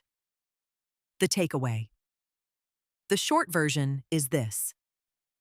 Influencers have replaced celebrities and traditional media. And whether we want to admit it or not, it is the media and the public figures within that media, digital or not, that shapes what society wants. This has fundamentally changed the dating market in two ways. First, the dating market has become even more skewed as girls get sucked into this new, attainable influencer, Instagram nightclub. Normal guys do not stand a chance as women are addicted to the now seemingly more feasible and attainable influencer and not George Clooney. 2. The dating market has consolidated digitally. People are abandoning the dating apps. Some people are even abandoning social media altogether. But the main nightclub everyone is going to is Instagram, because simply that's where the women are. And they're there because, once again, that's where they can post visual media and get the most attention. This presents men a choice. If you wish to get attractive women online today, you need Instagram, both because that's where the women are and because it's industry standard. It is your digital resume and the first thing women are going to look at. It needs to be polished, optimized, and curated, the details of which we will be talking about later. But keep in mind, that's the least you have to do. Like bolstering your muscles at the gym, you will have to bolster your digital status online, which will require work, time, and effort, ideally across different platforms. It's not good news, but that's the unfortunate reality of today's online dating world. Your second choice is to understandably say, fuck this digital high school clown show. You don't have the time for this or just plain don't want to be part of the circus. You got shit going on in your life and would prefer to ask girls out in the real world and bypass online dating altogether. Both are correct strategies. Both are correct choices. The choice will be up to you. I'm tired, boss. John Coffey. It is important to point out women are the ones to initiate the arms race, and men and society are the ones to react to it. Which behooves the question, what is motivating women to do so? Why don't they just stop? Why don't they just let men catch them and live a life of love, family, fun, and happiness? Why do they continue to perpetuate this metaphorical arms race and sex war? What are they chasing? It's an important question to answer because if there's no end to it, men need to know. In part, so they know whether or not they should continue this ridiculous war or lay down their guns and walk away. In part, so they are at least aware it's either a finite battle with a definitive end, or if it's a lifelong perpetual state that will never change. And also, in part, so they can mentally prepare and stoically accept the true nature of this battle and women. Are you always going to do this? Is it always going to be this way? And if so, then men have an important bit of information to weigh whether the cost of waging this battle is worth wasting their finite lives fighting it. To answer this question, however, you need to ask, what do women want? And while that question has been a joke for millennia, where even ancient Greek philosophers laughed at how intangible and fickle women's desires were, you have to hand it to the red pill community because they actually figured it out. What do women want? More. More of what? Everything. What do women want? What they can't have. What do women want? They don't know. They need to be told. What do women want? Who cares? All are correct. But hands down, the best answer is by Dr. Orion Taraban, because it is 100% empirical, accurate, descriptive, and true. Women want what other women want. Women, in their heart of hearts, soul of souls, want what other women want. Which is bad, because what other women want is often incredibly stupid and also a forever changing, evolving target, which ultimately means no. There is no end to this war. Though a defeatist-sounding epiphany, it's an important one to make because it serves several benefits to men. First, you now know this arms race will be forever.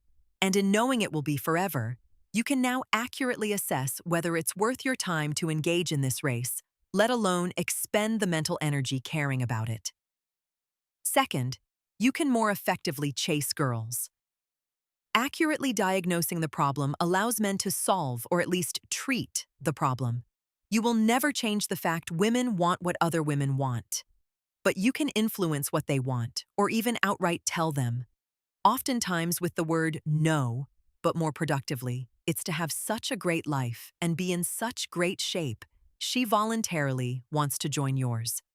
Keep in mind, she may not stick around. She may even be insulted when you say, no, you're not going clubbing with your girls. But at least you won't waste your life like some boomer on his third marriage trying to make happy wife, happy life a reality by delivering on her every single changing whim. Third, speaking of thrice married boomers who still believe in happy wife, happy life, is the issue of mental health. There is no world more mentally tortured than constantly trying to make a woman happy.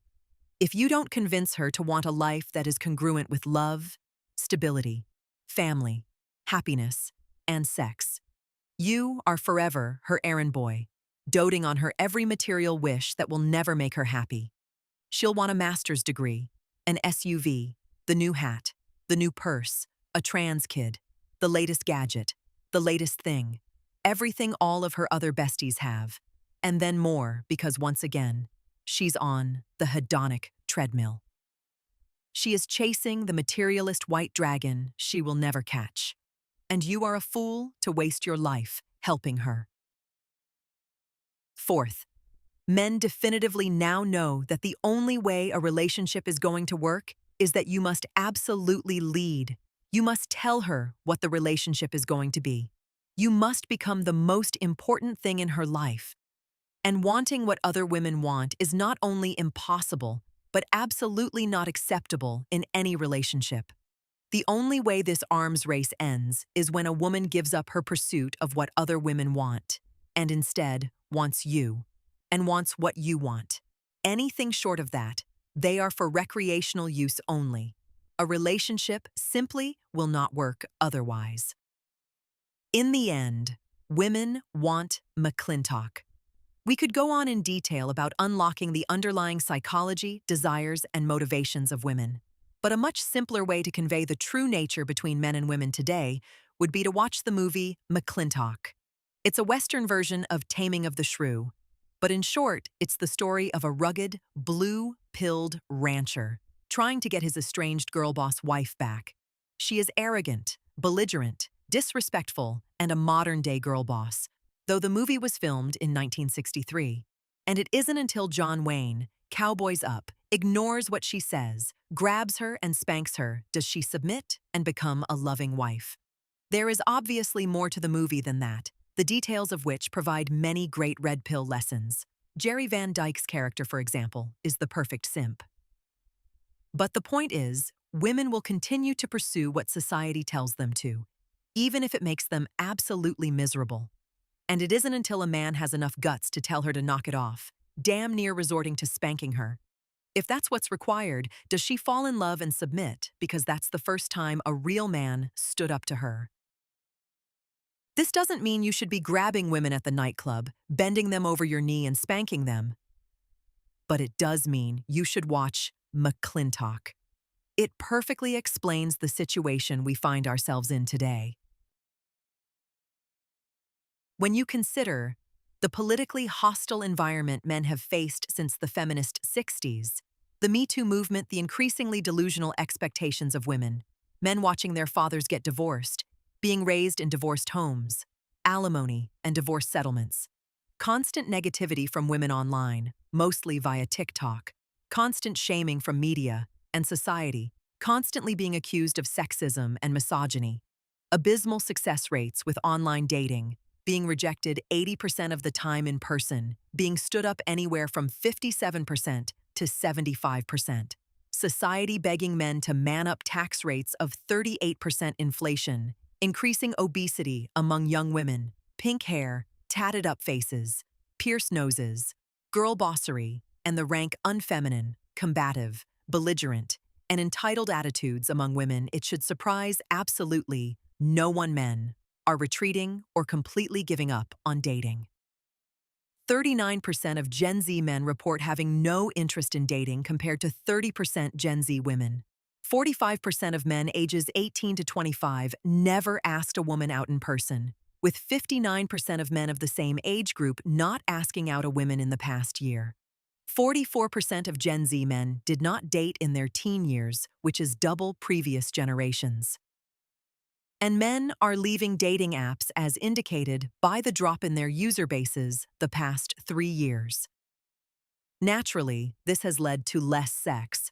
31% of 18 to 24-year-old men are sexually inactive, compared to 19% in 2000.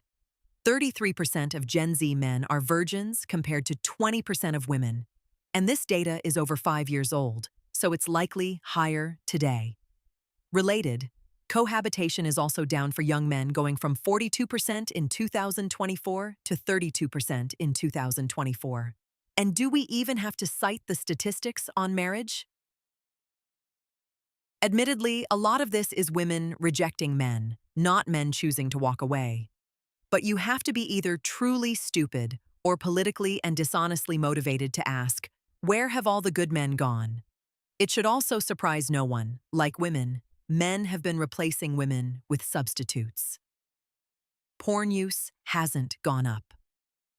Let's just be honest. It maxed out the second it became available in the 90s and hasn't dropped since. But porn is not going anywhere because of one simple reason. It's available, while sex is not. It's also infinitely cheaper to rub one out in 3 minutes than spend the 10 hours minimum of dedicated work to get laid traditionally. Porn may be an inferior substitute good for actual sex, but it's a superior good because it's at least on the shelf. Related, there has also been the rise in parasocial relationships where men subscribe to a girl's digital porn account, and she, or more likely, her staff or husband, texts and messages these men. These artificial relationships will never lead to marriage or be consummated in the real world, but it's a synthetic replacement for women's attention, and a popular one if the growth of OnlyFans revenue is anything to go by. This phenomenon is also echoed in the fact that the most popular form of prostitution in Vegas is not sex, but rather the girlfriend experience. Men would rather pay to have the company of a pretty woman who treats him nice and shows up on time, so they can enjoy an evening for 2 hours, than deal with the headache and hassle to get a reluctant 6 to go on a real date, while she looks at her phone the entire time. And then there's the replacement of women with AI and sex toys. Just like 23% of women have used a romantic AI chatbot, 31% of men have done the same. Platforms like Joy AI, Candy AI, and Girlfriend GPT have risen to capitalize on men's desire to have a relationship, even if it's a synthetic one. People might claim this is shameful or embarrassing, but how is it any different than online dating or chatting with a girl on social media, where 99% of the time you're never going to meet? We've all had it happen where we've spent hours, even days, chatting with a girl online, but despite our best efforts, they dodge any attempt or proposition to meet in the real world. How many hours did you waste chatting to a person who effectively did not exist? You might as well have been talking to an AI chatbot because the outcome is still the same, minus the hope and expectation. And before anybody tries to shame men for having sex bots, please. Millions of women spend tens of billions of dollars a year on vibrators alone. Sex bots may not be as ubiquitous or socially acceptable as women's sex toys, but they are growing. The current sex doll industry only has $450 million per year in sales, though it is growing at a brisk 19% per year, though it will likely remain a truly niche industry.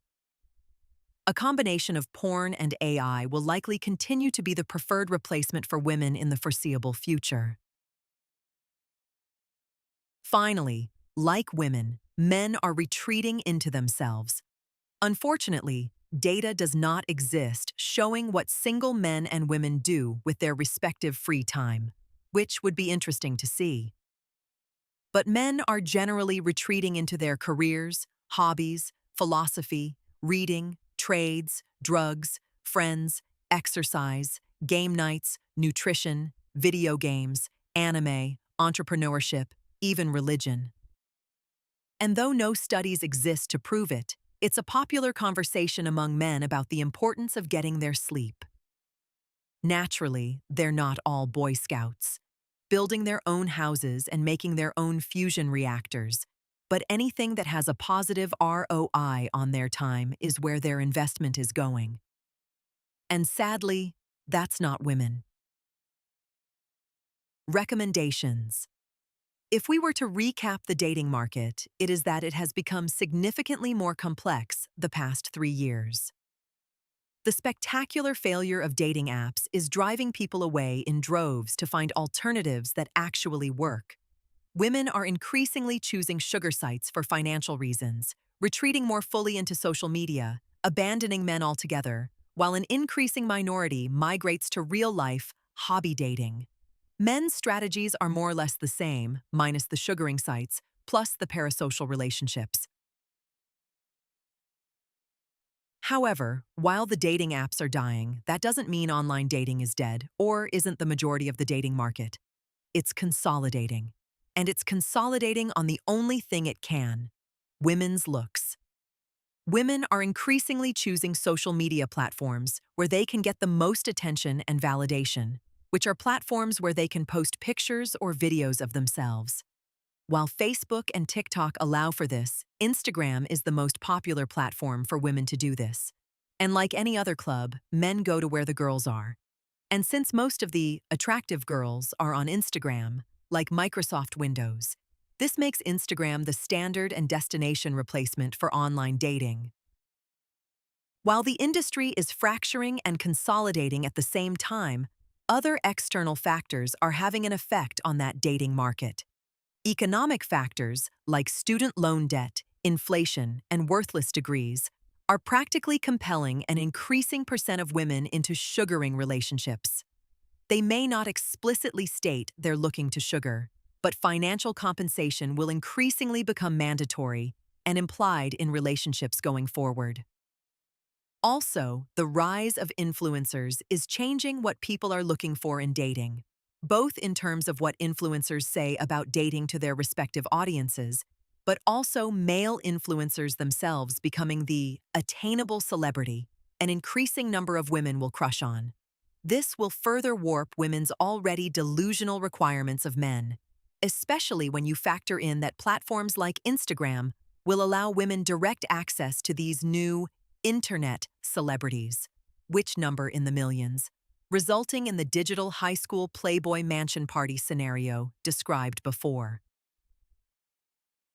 This already complicated dating market is complicated further when you factor in the taxing experience that online dating is, people's overconsumption of digital media, the lack of love, the lack of sex, and the financial stress caused by the overall economy, which have taken a tremendous psychological toll on people. Young people are understandably depressed and dour about the future of their love lives.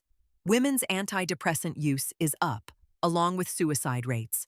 People are also mentally exhausted from all the effort they've put in with nothing to show for it. It has gotten so bad, both men and women have taken the extreme measure of not dating at all, or the unthinkable. They're actually returning to the real world to date. This is a bit of good news as it provides men and women an alternative to the zoo that is online dating. Other evidence confirms that not only are young people moving offline, but some are becoming more traditional in ways like going to church or taking salsa classes. Admittedly, they're the distinct minority, but at least this option now exists, whereas before, it largely didn't. So what can be taken away from this clusterfuck of a constantly evolving dating market? We can reduce all of the above down to a handful of things men can take action on. Women are going different places to find dates. An increasing percentage of women are going to require money. A significant percentage of women are abandoning the market altogether. Men are also leaving the market in significant numbers. The apps are dying while everyone is migrating to Instagram. If they're online, women will increasingly want influencers or men with significant internet status and clout. Also, if they're online, an increasing percentage of women's value is being derived digitally. People are so sick of online dating, hobby/real life. Dating is increasing in popularity and acceptance. So what's a man to do? The basics. Irrelevant to the latest developments and evolutions in the dating market, the truth is the vast majority of men do not meet the basics when it comes to attracting women, period. Matter of fact, the majority of men shouldn't even be asking women out since most men are fat, unattractive, in debt, and uninteresting. And more than that, getting these basics down is the number one thing you can do to improve your chances of dating successfully. So while most women are equally unattractive and shooting the majority of men down anyway, you might as well use this downtime to improve your fundamentals and consequently improve your life. In other words, you can pointlessly create an Instagram account with pictures of your fat ass now, or Intelligently post pictures on Instagram of your in-shape ass. Later. The gym. Though the gym is always recommended in nearly every dating book, it doesn't change the fact nearly all of Americans' dating problems would go away if everybody lost weight. The reason why is once you're in shape, people voluntarily want to sleep with you. They want to be with you.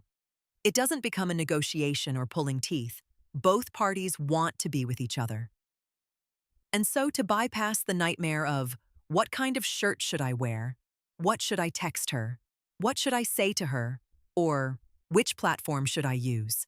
For a fraction of that time and effort, you can get a decent body at the gym. Admittedly, being in shape isn't going to solve all your problems. Girls are still going to be crazy. Girls are still going to have debt. Girls are always going to be looking for better. But in shape, guys have nowhere near the problems or difficulties skinny fat or obese guys do. Get in shape. Volume, aka stop being a pussy. The main reason men don't ask out women is because there's not that many in shape, attractive women. The second reason men don't ask out women is because they don't think there's a significant enough statistical chance she will say yes. And the third reason men don't ask out women is because they're afraid of rejection. The first reason is valid. The second two are not. The vast majority of women will shoot down most men. Even the best players at the peak of their game succeed only 30% of the time. And while it's perfectly fine to not ask the fat hippo single mom out at Walmart, if you see a pretty girl at the gas station, why aren't you asking her out? Asking a girl out costs you nothing. It's like having unlimited ammo, but you never or sparingly take the shot. But somehow men are afraid to take the shot as they take personal offense, or are personally hurt when they're rejected. This is ironic because ask yourself, who is shooting you down? Is it some highly successful individual who runs a business that employs 2,000 people in the community? Is this girl some upstanding person, like a heart surgeon who saves lives daily, and is somehow morally superior to you? Is she some wise, intelligent woman who has a degree in chemical engineering that is on the verge of a breakthrough chemical that will eliminate carbon emissions? No. It's likely some socialist, 23-year-old debt-ridden ditz who hasn't had an original thought in her life, likely lives off EBT, can't change her oil, cheated on her previous boyfriend, and works at McDonald's. This is the furthest thing from your moral superior, so why do you care if she shoots you down? The larger point is, your feelings are wrong.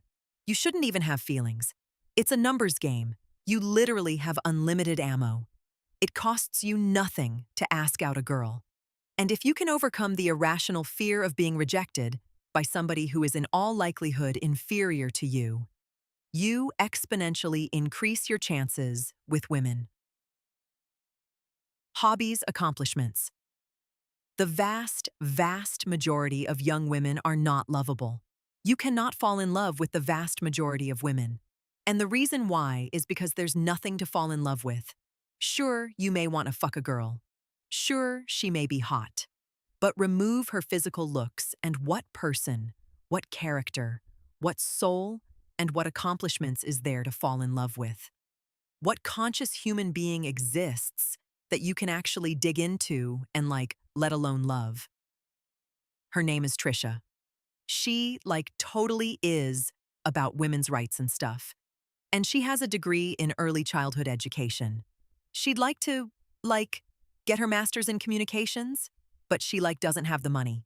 She works part-time on a taxpayer grant you paid for to, help with children learn about heteronormativity, but has to, work as a barista to make ends meet. Mom and dad help out with rent, but she's, totally, independent and feminist. And oh my God, she, totally has a fun side too. She, totally loves hanging out with her friends and likes to travel. And she volunteers at the dog rescue shelter. It's, her way to, give back to the community, you know? This isn't a human. This is a robot, an NPC, a thing. She isn't even alive. So how can you fall in love with this? There's no human to fall in love with. For once, a woman really is just a sex object. So how are you any different? Do you have any core to your person? Do you have any character, soul, substance, accomplishments, or eccentricities? The sad truth is the number of men who also have no life, no accomplishments, no character, or person within them is equally amazing and shameful. And these men are easily identifiable. They're the type of guys who have so little going on in their lives, they are desperately convinced that if they just got a girl, then their lives would be great. Aaron Clary also shares a story. I run a company called Asshole Consulting. I give advice, primarily to men about a whole host of things, but women and dating account for a plurality. But a common client I get is the Indian or Pakistani grad student who has done everything right, gone to grad school, and is now gainfully employed in America, and is absolutely miserable because he cannot get the girls. In part because they come from a foreign culture, but also in part because they've been studying their entire youth. They haven't had the time until now to chase women. The problem is, they have no life. They have no hobbies. They have no unique personality. Like all their other accomplishments in life, they think women are merely a function of effort and work. And then you get the girls. They never ask, why should a girl like you? What is unique about you so that the girl willingly wants to spend time with you? They've been studying their entire lives and not becoming human beings. And they're miserable because in their minds, they've been conditioned to think they'll finally be happy once I get the girls. Completely ignoring developing their own lives. Interests, hobbies, adventures, and accomplishments. Lives, interests, hobbies, adventures, and accomplishments that would actually help them get the girls. American men are the same. Women cannot fall in love with a thing. They cannot fall in love with the average mass-produced, skinny fat guy, dude bro jerk-off who just plays video games, wears another man's jersey, has his business degree, a leased BMW he doesn't know how to fix, and has no ambition in life. There's nothing to fall in love with. But if you were to spend your time actually living life, doing what you want to do, becoming accomplished in some regard, and excelling in some field or endeavor, now you have a personality, a human mind, and a human soul a woman can fall in love with. What these hobbies and accomplishments are is up to you. It's the one expression you get to have in your life that separates you from everyone else and defines you. If you want to get into hang gliding, go hang gliding. If you want to become a sommelier, become a sommelier. But for the love of God, don't have girls be your hobby and purpose in life. They, in turn, won't have anything to fall in love with. Finances, career. Working on your finances is incredibly efficient because it kills two birds with one stone. When you work an hour, you not only make money, but you increase your long-term chances with women because you're more financially stable. If you just chase women for an hour, that's all you do. You forfeit the added financial stability working that extra hour would have provided instead. But most men don't see this because financial benefits are often slow to develop, unseen, and long-term. Plus, these men are horny. But consider a scenario that nearly every man has faced in his youth. You are 19, and you have a choice. You can spend the next 5 years chasing girls wherever that might be, bars, nightclubs, parties, etc. Or you can spend the next 5 years working a second job and squirreling your money away. The male sex drive nearly condemns all of us to choose the first. But the correct choice, both in terms of our finances and our pursuit of women, is to work the second job. Let's say you chase girls for 5 years. Sure, maybe you get laid 4 to 5 times. Sure, you no doubt have some good times.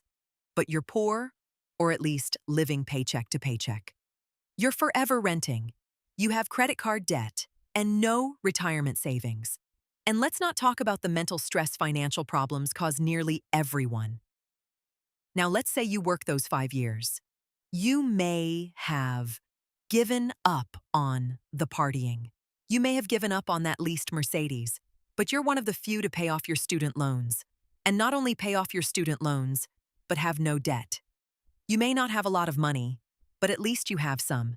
And your finances are so good that by the time you're 26, you have enough money to put a down payment on a modest but nice condo. You're the only homeowner Gen Zire in your social group, and everybody knows it, especially the girls. Who do you think is going to have more long-term success with women? The point about having your career and finances together is primarily about the lesson of you can't help other people if you don't take care of yourself. And far too often, young men chase women at the expense of their long-term finances. Based on the Book of Numbers, analyzing the ROI on the pursuit of women, the average man will spend $265,000 in cash expenses over the course of his life chasing women. When you factor in the time of this pursuit as well and assume you invested that money in the stock market instead, the average man will forego $9.6 million in lifetime wealth chasing women. So do yourself and your future self a tremendous favor. Put the time and effort into these basics so you not only dramatically increase your chances with women, but you also dramatically improve your life as well. Women have made their distaste for men and online dating abundantly clear, not only in actions where they refuse to date most men, but also in words where they can't shut up about how much they hate men and online dating. However, this hatred and frustration can be switched to your advantage. Because while women are quitting men, and men are quitting women, and we all hate each other, that means the henhouse is unprotected. No one is asking these women out online, and certainly no one is asking them out in person. The last thing women are expecting is for anyone to ask them out in public, which leaves a flank exposed. It is very much akin to Operation Gazelle during the 1973 Yom Kippur War between Egypt and Israel. Israel was on the defensive as both Egypt and Syria attacked simultaneously. But during the counterattack along the Suez Canal, a then-General Ariel Sharon faced a choice. He could secure the beachhead they recently established on the east side of the canal, or he could press his attack forward, inevitably threatening Cairo. A classic, do you defend your homeland or attack the enemy? The gamble paid off because, among other reasons, Egypt was not prepared for the attack nor expecting it. And now, with Cairo technically under threat, Egypt inevitably sued for peace. Men today can do the same with women because not only are women not expecting this attack, no other men are asking these women out. They are completely exposed. This places an emphasis on men running day game and reinforces the previously made point that men should be asking out more women in person. Admittedly, it's such a rare event women are going to be shocked, their fear of which will result in most of your attempts getting shot down. But it will certainly stand out from the thousands of likes, DMs, chat requests, etc., that women have become immune to. And though there are no statistics to back it up, it is guaranteed you are going to have a higher success rate asking women out in person in 2026 than getting a girl you met on a dating app to meet you in person. Choose your battlefield wisely. Just like seeds need the ideal combination of soil, moisture, and sun, so too do men need the ideal environment if they want to date. And choosing where you source your dates, especially considering where you are in life geographically, career-wise, or even mentally, is important. Thankfully, women are diversifying out of online dating and trying new venues, and your strategy should reflect this. In-person hobby dating. It is true that there is no gayer place in the entire world than a trivia night at a millennial brew pub with split log seats. And it is true no man, straight or gay, with the slightest bit of a life wants to attend these events. But just like most guys really don't want to be on Instagram, but have to be, because that's where the girls are, So too is the case with hobby dating. While the return to real life, in-person dating is a welcome development, young people are still too scared and inexperienced to just show up to a bar or a dance club and ask a girl to dance.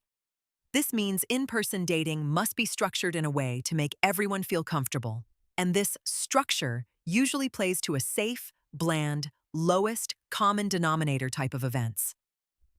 Sometimes it's trivia night. Other times, it's bingo. Commendably, sometimes it's more purposed like speed dating or a pitch a friend event. But the main point is it's offline and the women there have self-selected to get off the internet. This is a good thing because not only are these women in the real world, they are independent-minded enough and bold enough to participate in these events. They're confident and comfortable enough to set down the phone and take a risk. Their presence is also proof they are interested in dating, though no guarantee that will be you. And though it is well known that the majority of women will only be interested in a minority of men in these type of events, it's better than swiping right 16,000 times over 3 years to go on 4 dates and never get laid. Besides, if you worked on the basics mentioned above, your chances dramatically increase in the real world. Plus, it doesn't hurt to get out of the office or the gym and touch grass, even if it doesn't result in getting a girl. Whatever these events are, be they Eventbrite, Meetup, Pitch a Friend, or an event at a local venue, it's not the worst thing to attend a couple and see if your success rate is higher than online. Day, game, cold approach. While advocated before, it pays to re-emphasize the importance of just going up to a girl, asking if she's single, and getting her number.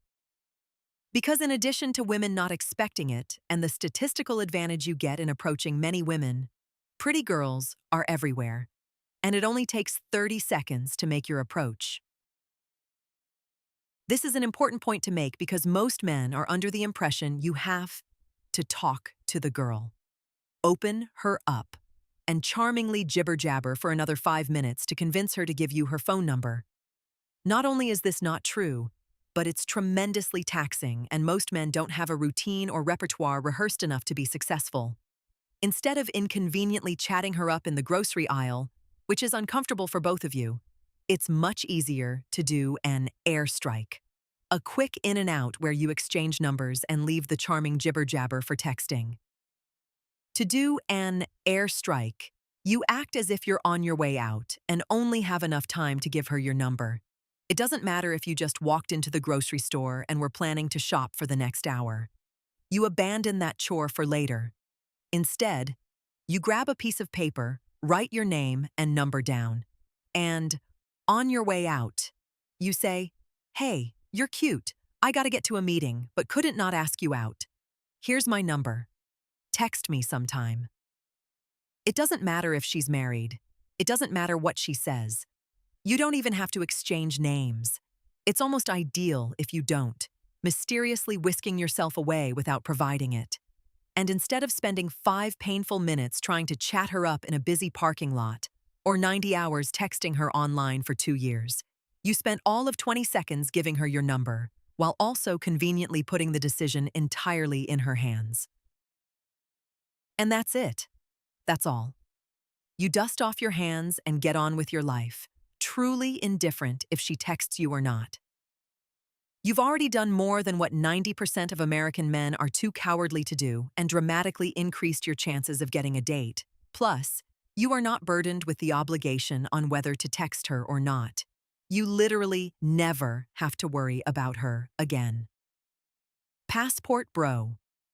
If you are more serious, looking to get married or start a family, it's almost a guarantee going overseas is going to have to be part of your dating strategy. The reason why is the same reason you don't go fishing in a sewer. You won't find prize muskies in the sewer. And the US is an absolute sewer when it comes to finding marriageable women. According to the Book of Numbers, analyzing the ROI on the pursuit of women, only 2.7% of marrying-age women in the US are of marriageable quality. Everyone else is a rabid feminist, in debt, a single mom, STD infected, etc. Furthermore, most women of marrying age are not that interested in marrying. ranking finding a husband between 4th and 7th in their life priorities based on polling. I bring this up not to slam on American women being low-quality marriage material. It is their choice, after all. But it's to overcome most men's reluctance or apprehension to going overseas to find a wife. The numbers are so bad, it's really not a choice.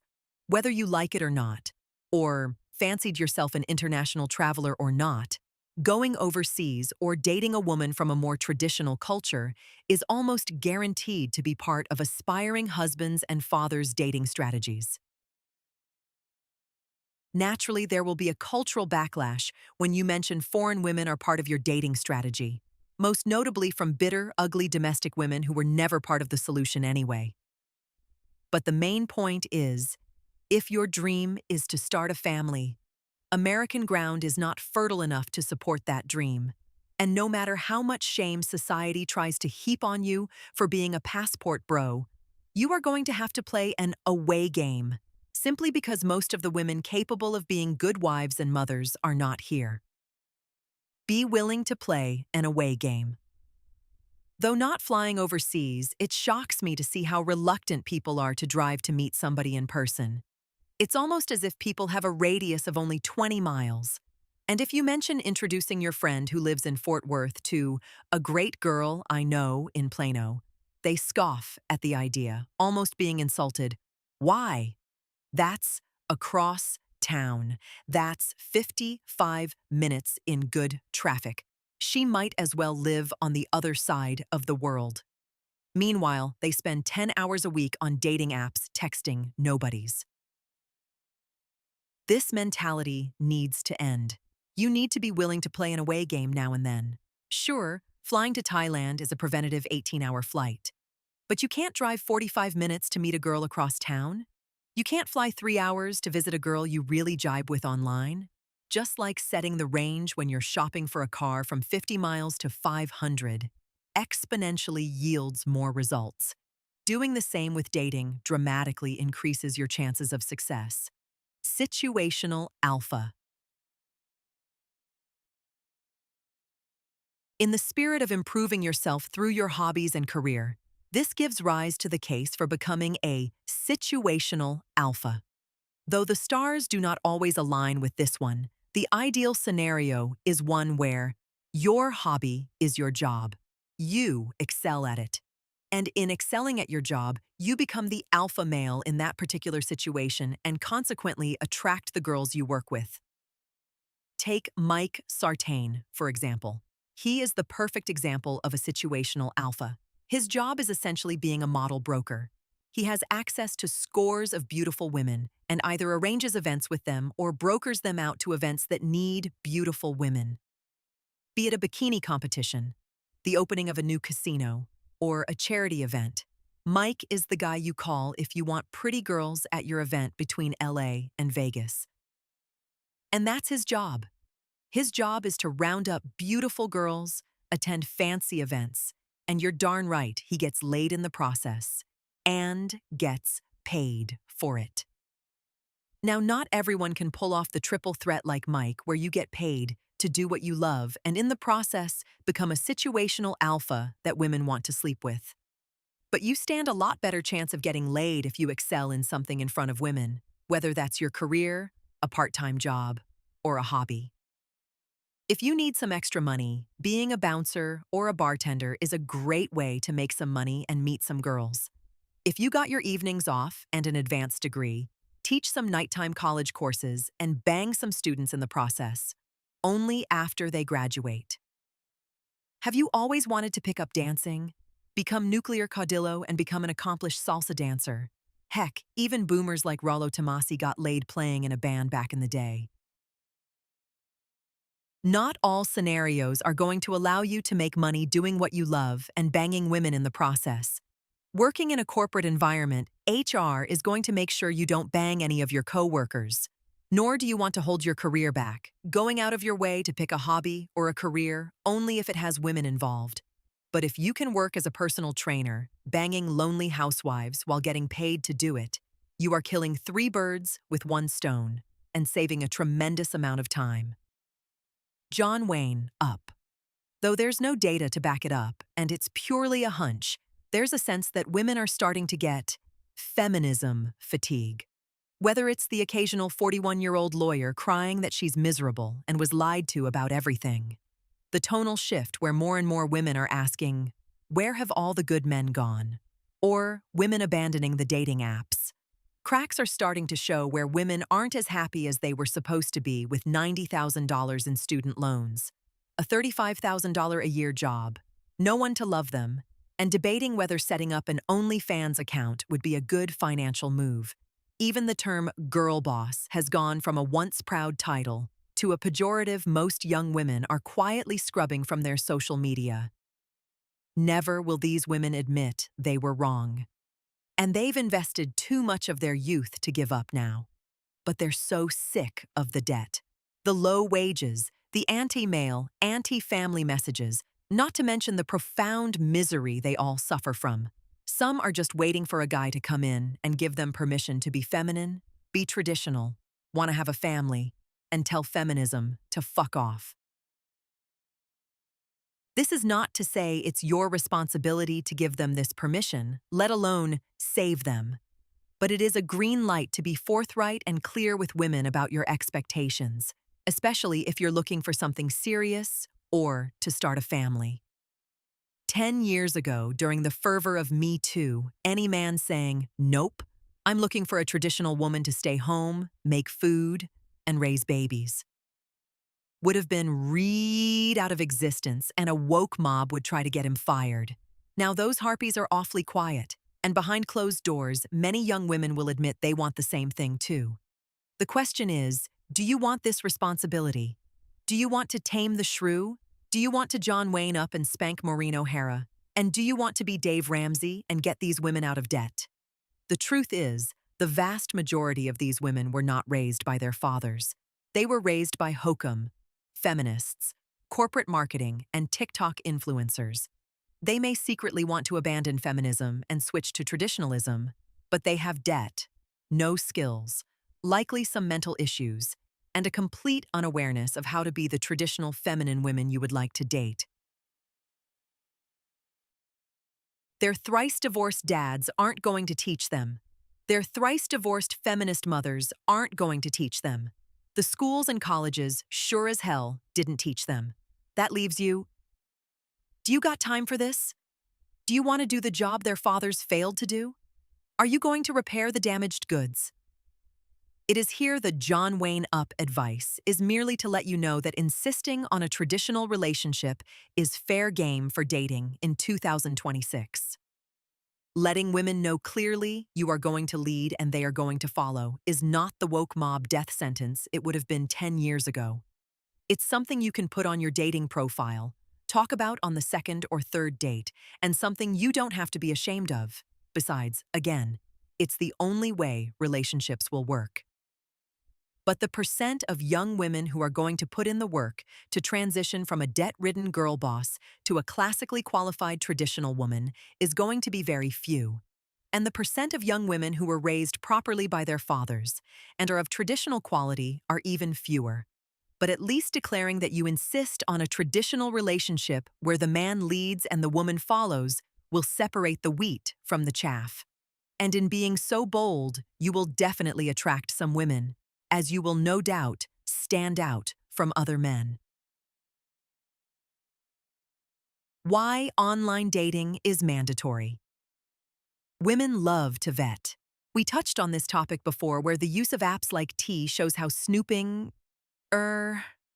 vetting has become an addictive hobby and recreation for women. But the average guy truly doesn't understand how much women love to vet.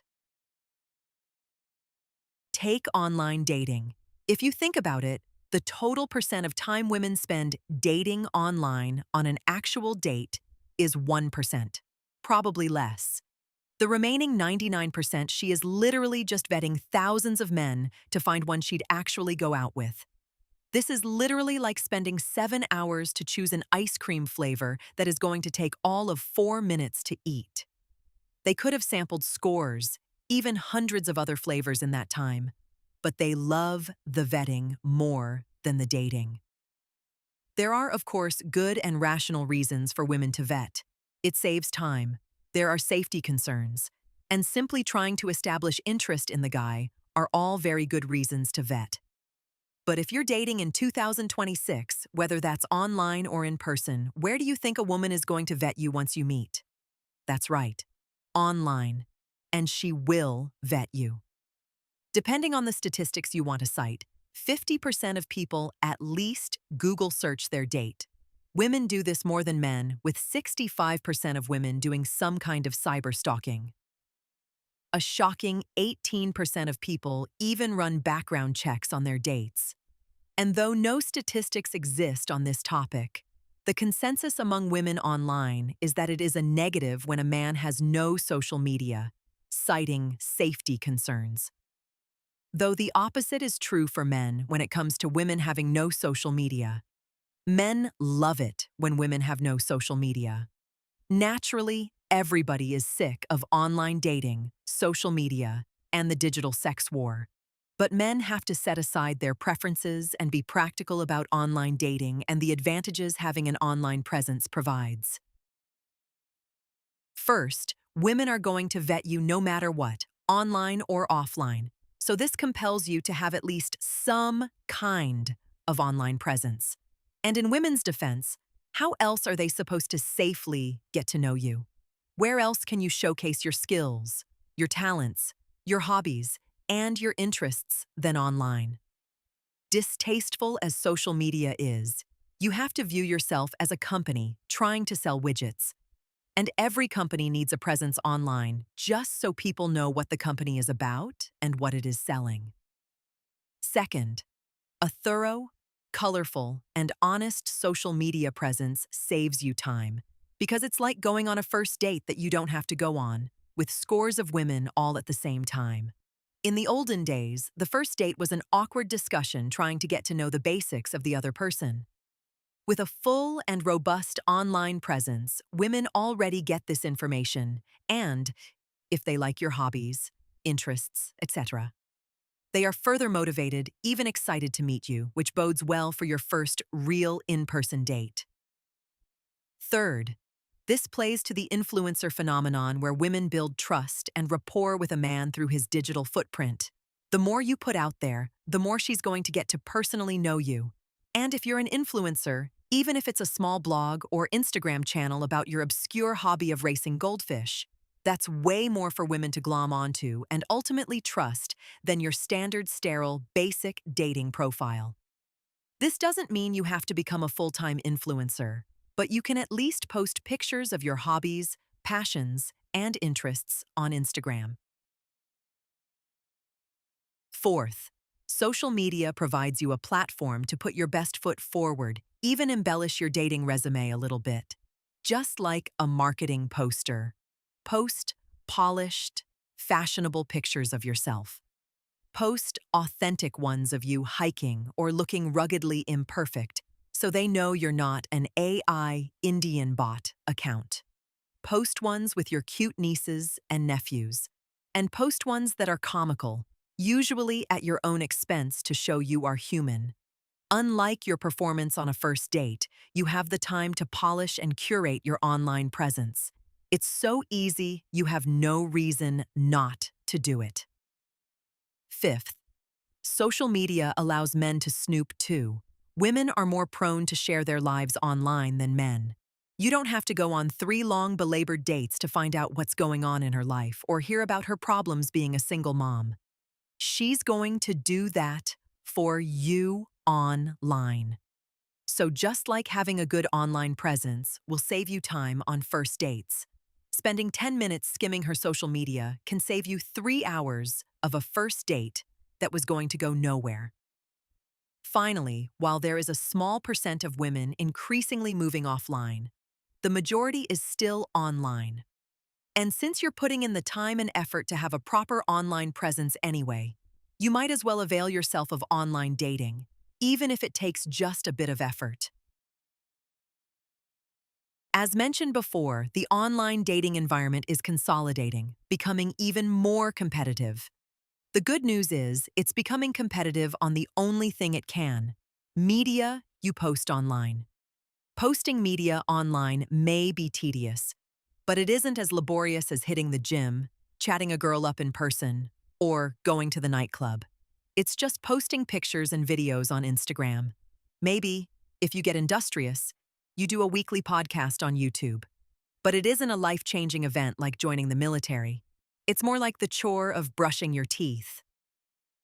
Additionally, for once you get to do something vain and something that you like, all you have to do is post pictures and videos of you being you, doing what you like, enjoying what you enjoy.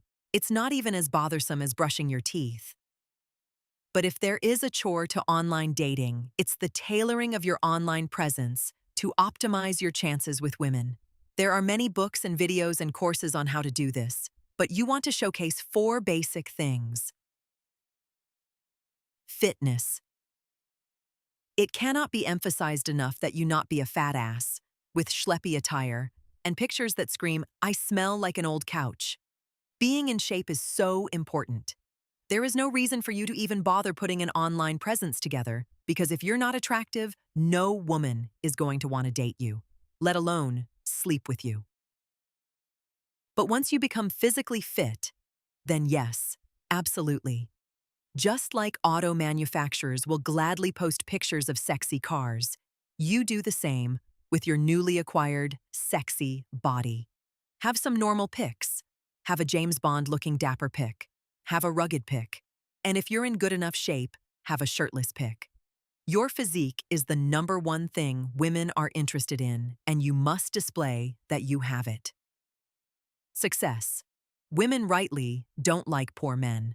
They want a guy who is financially stable, isn't going to borrow money from her, and deep down inside, they want to know you can financially support a family. However, displaying you have financial success is even more important today, with the increasing percent of young women turning to some form of sugaring just to survive. Thankfully, you don't have to have $1 million in your bank account because most women are absolutely horrible at assessing a man's true wealth. Merely being fashionable, posing in luxurious locations, having some luxurious-looking friends, will more or less convince them of that. Having a glorified LinkedIn profile, even if you don't use it, is also a must, as you need to showcase your career and profession. You could even go so far as to create a convincing website, file an LLC at the Secretary of State, and claim you're an entrepreneur on the side, though such commitment to the act is not necessary. Whatever you do, prove to any woman snooping online that you are a gainfully employed man who has his financial act together.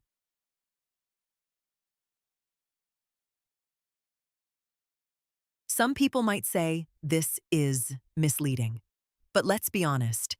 The vast majority of dates lead nowhere. The vast majority of relationships end. Most young women are not looking to get married or settle down. For the most part, there is a built-in ending to every relationship. You don't want to outright lie about what you do in the rare case the girl is a keeper. But in 97% of instances, she is purely recreational and is going to be gone in 3 months on her own accord. You can take some liberties with your LinkedIn profile. Social circles. The vast majority of women ages 18 to 34 prioritize partying and fun. They are in their hoe phase or girl boss phase. Understand the reason they are in these phases is because they were told to be by society. If they took the time to sit down and ask themselves, "Am I really having fun at this loud Vegas nightclub?" they might realize it's not the lifestyle they really want. But the vast majority of them do not have this self-reflection or intelligence and will continue to pursue what society has told them to.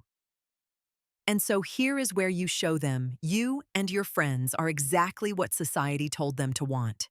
You guys are the fun crowd, the cool kids, the final destination and purpose of these women's lives, aka, you give them status. And in doing so, you validate all the choices they have made to spend their teens and 20s doing party girl things in their girl boss ways, even if they're on antidepressants and contemplating suicide by 30. It's not that you will hire models to pose as fake friends on some yacht, but you need to show women that you do have friends. Your friends are hot. You have access to a network of seemingly influential people, and play to that inner desire women have to be popular, the desire of which has never left since middle school.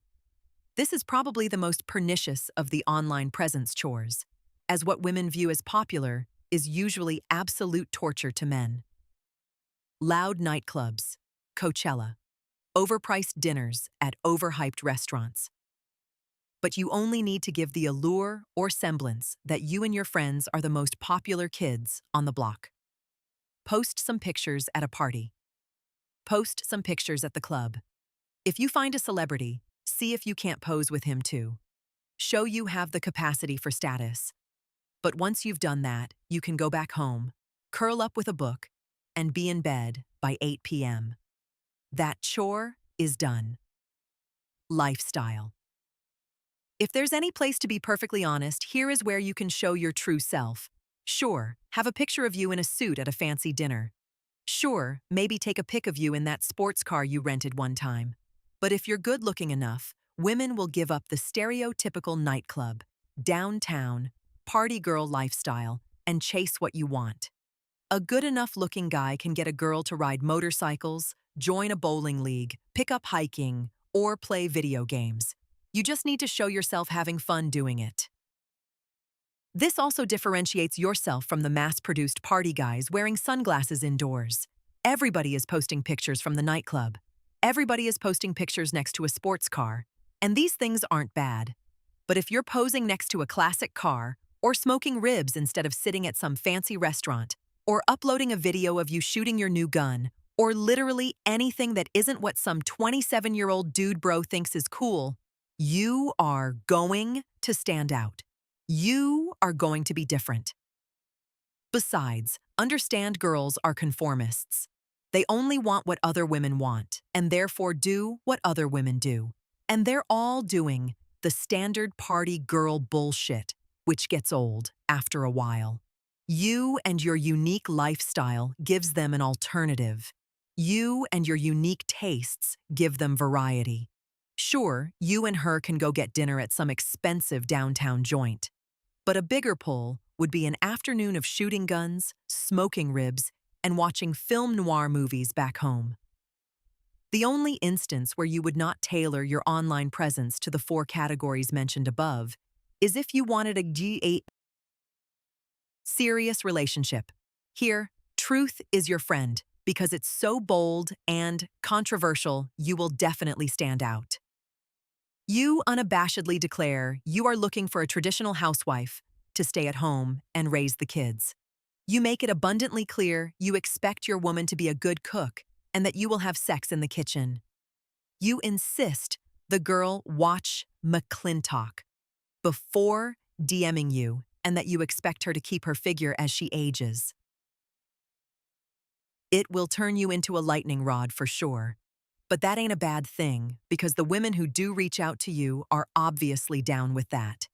And as it just so happens, there's probably a lot of other women who are too ashamed to admit they want that deep down inside too. Whatever your dating goals, by focusing on yourself and your hobbies, you not only improve yourself, but can showcase these successes to women online if you take the time to upload the occasional picture. This will naturally distinguish you from the conformist online crowd and gain you clout, as long as your hobbies and interests are authentic, sincere, and truly you.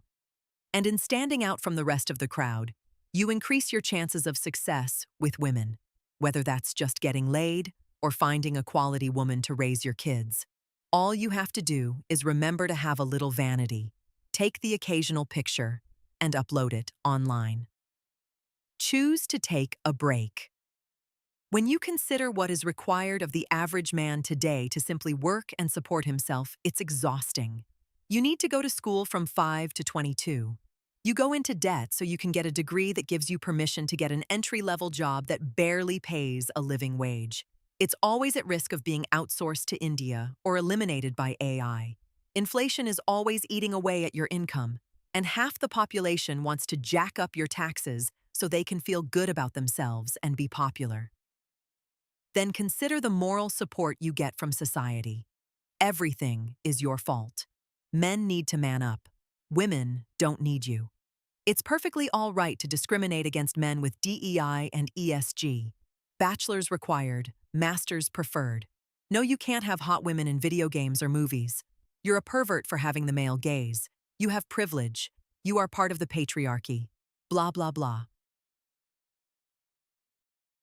From this already exhausted position, you're now supposed to go on dating apps, get 4 dates for every 10,000 swipes, and assuming you don't get stood up, you have to keep a zippity-doo-dah smile on your face while your date drones on about her cat rescue degree or something you couldn't honestly remember because she was so god-awfully boring you were looking at where the forks were manufactured. And then you only have to go out with that girl 4 more times to be able to cop a feel below the sweater, but not under the bra. It's not just exhausting, it's absurd. It is perfectly normal at times to realize when a situation is untenable. It's also important to realize when a situation is simply insane. You don't have the time for it, you don't have the energy for it, you plain don't want to do it, and it would be absurd for you to try. Furthermore, it's important young men accurately assess how much all of the above affects your ability to date. Just living life today in the West takes a tremendous mental toll on men. And when you factor in your finances, society's bias against men, feminism, and the insanity of the dating market, every man will face times where he is mentally not in the position to date. He is pre-exhausted, with the bullshit life has thrown his way and needs to take a break. This doesn't mean you abandon dating forever or quit women entirely, but sometimes society, your life, the culture, even the economy makes dating or chasing the opposite sex a temporary impossibility. Realize that, acknowledge that, and permit yourself a reprieve from dating.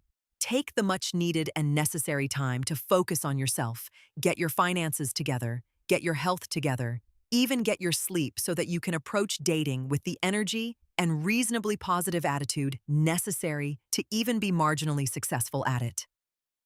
Finally, for your own sanity, realize these times are not normal.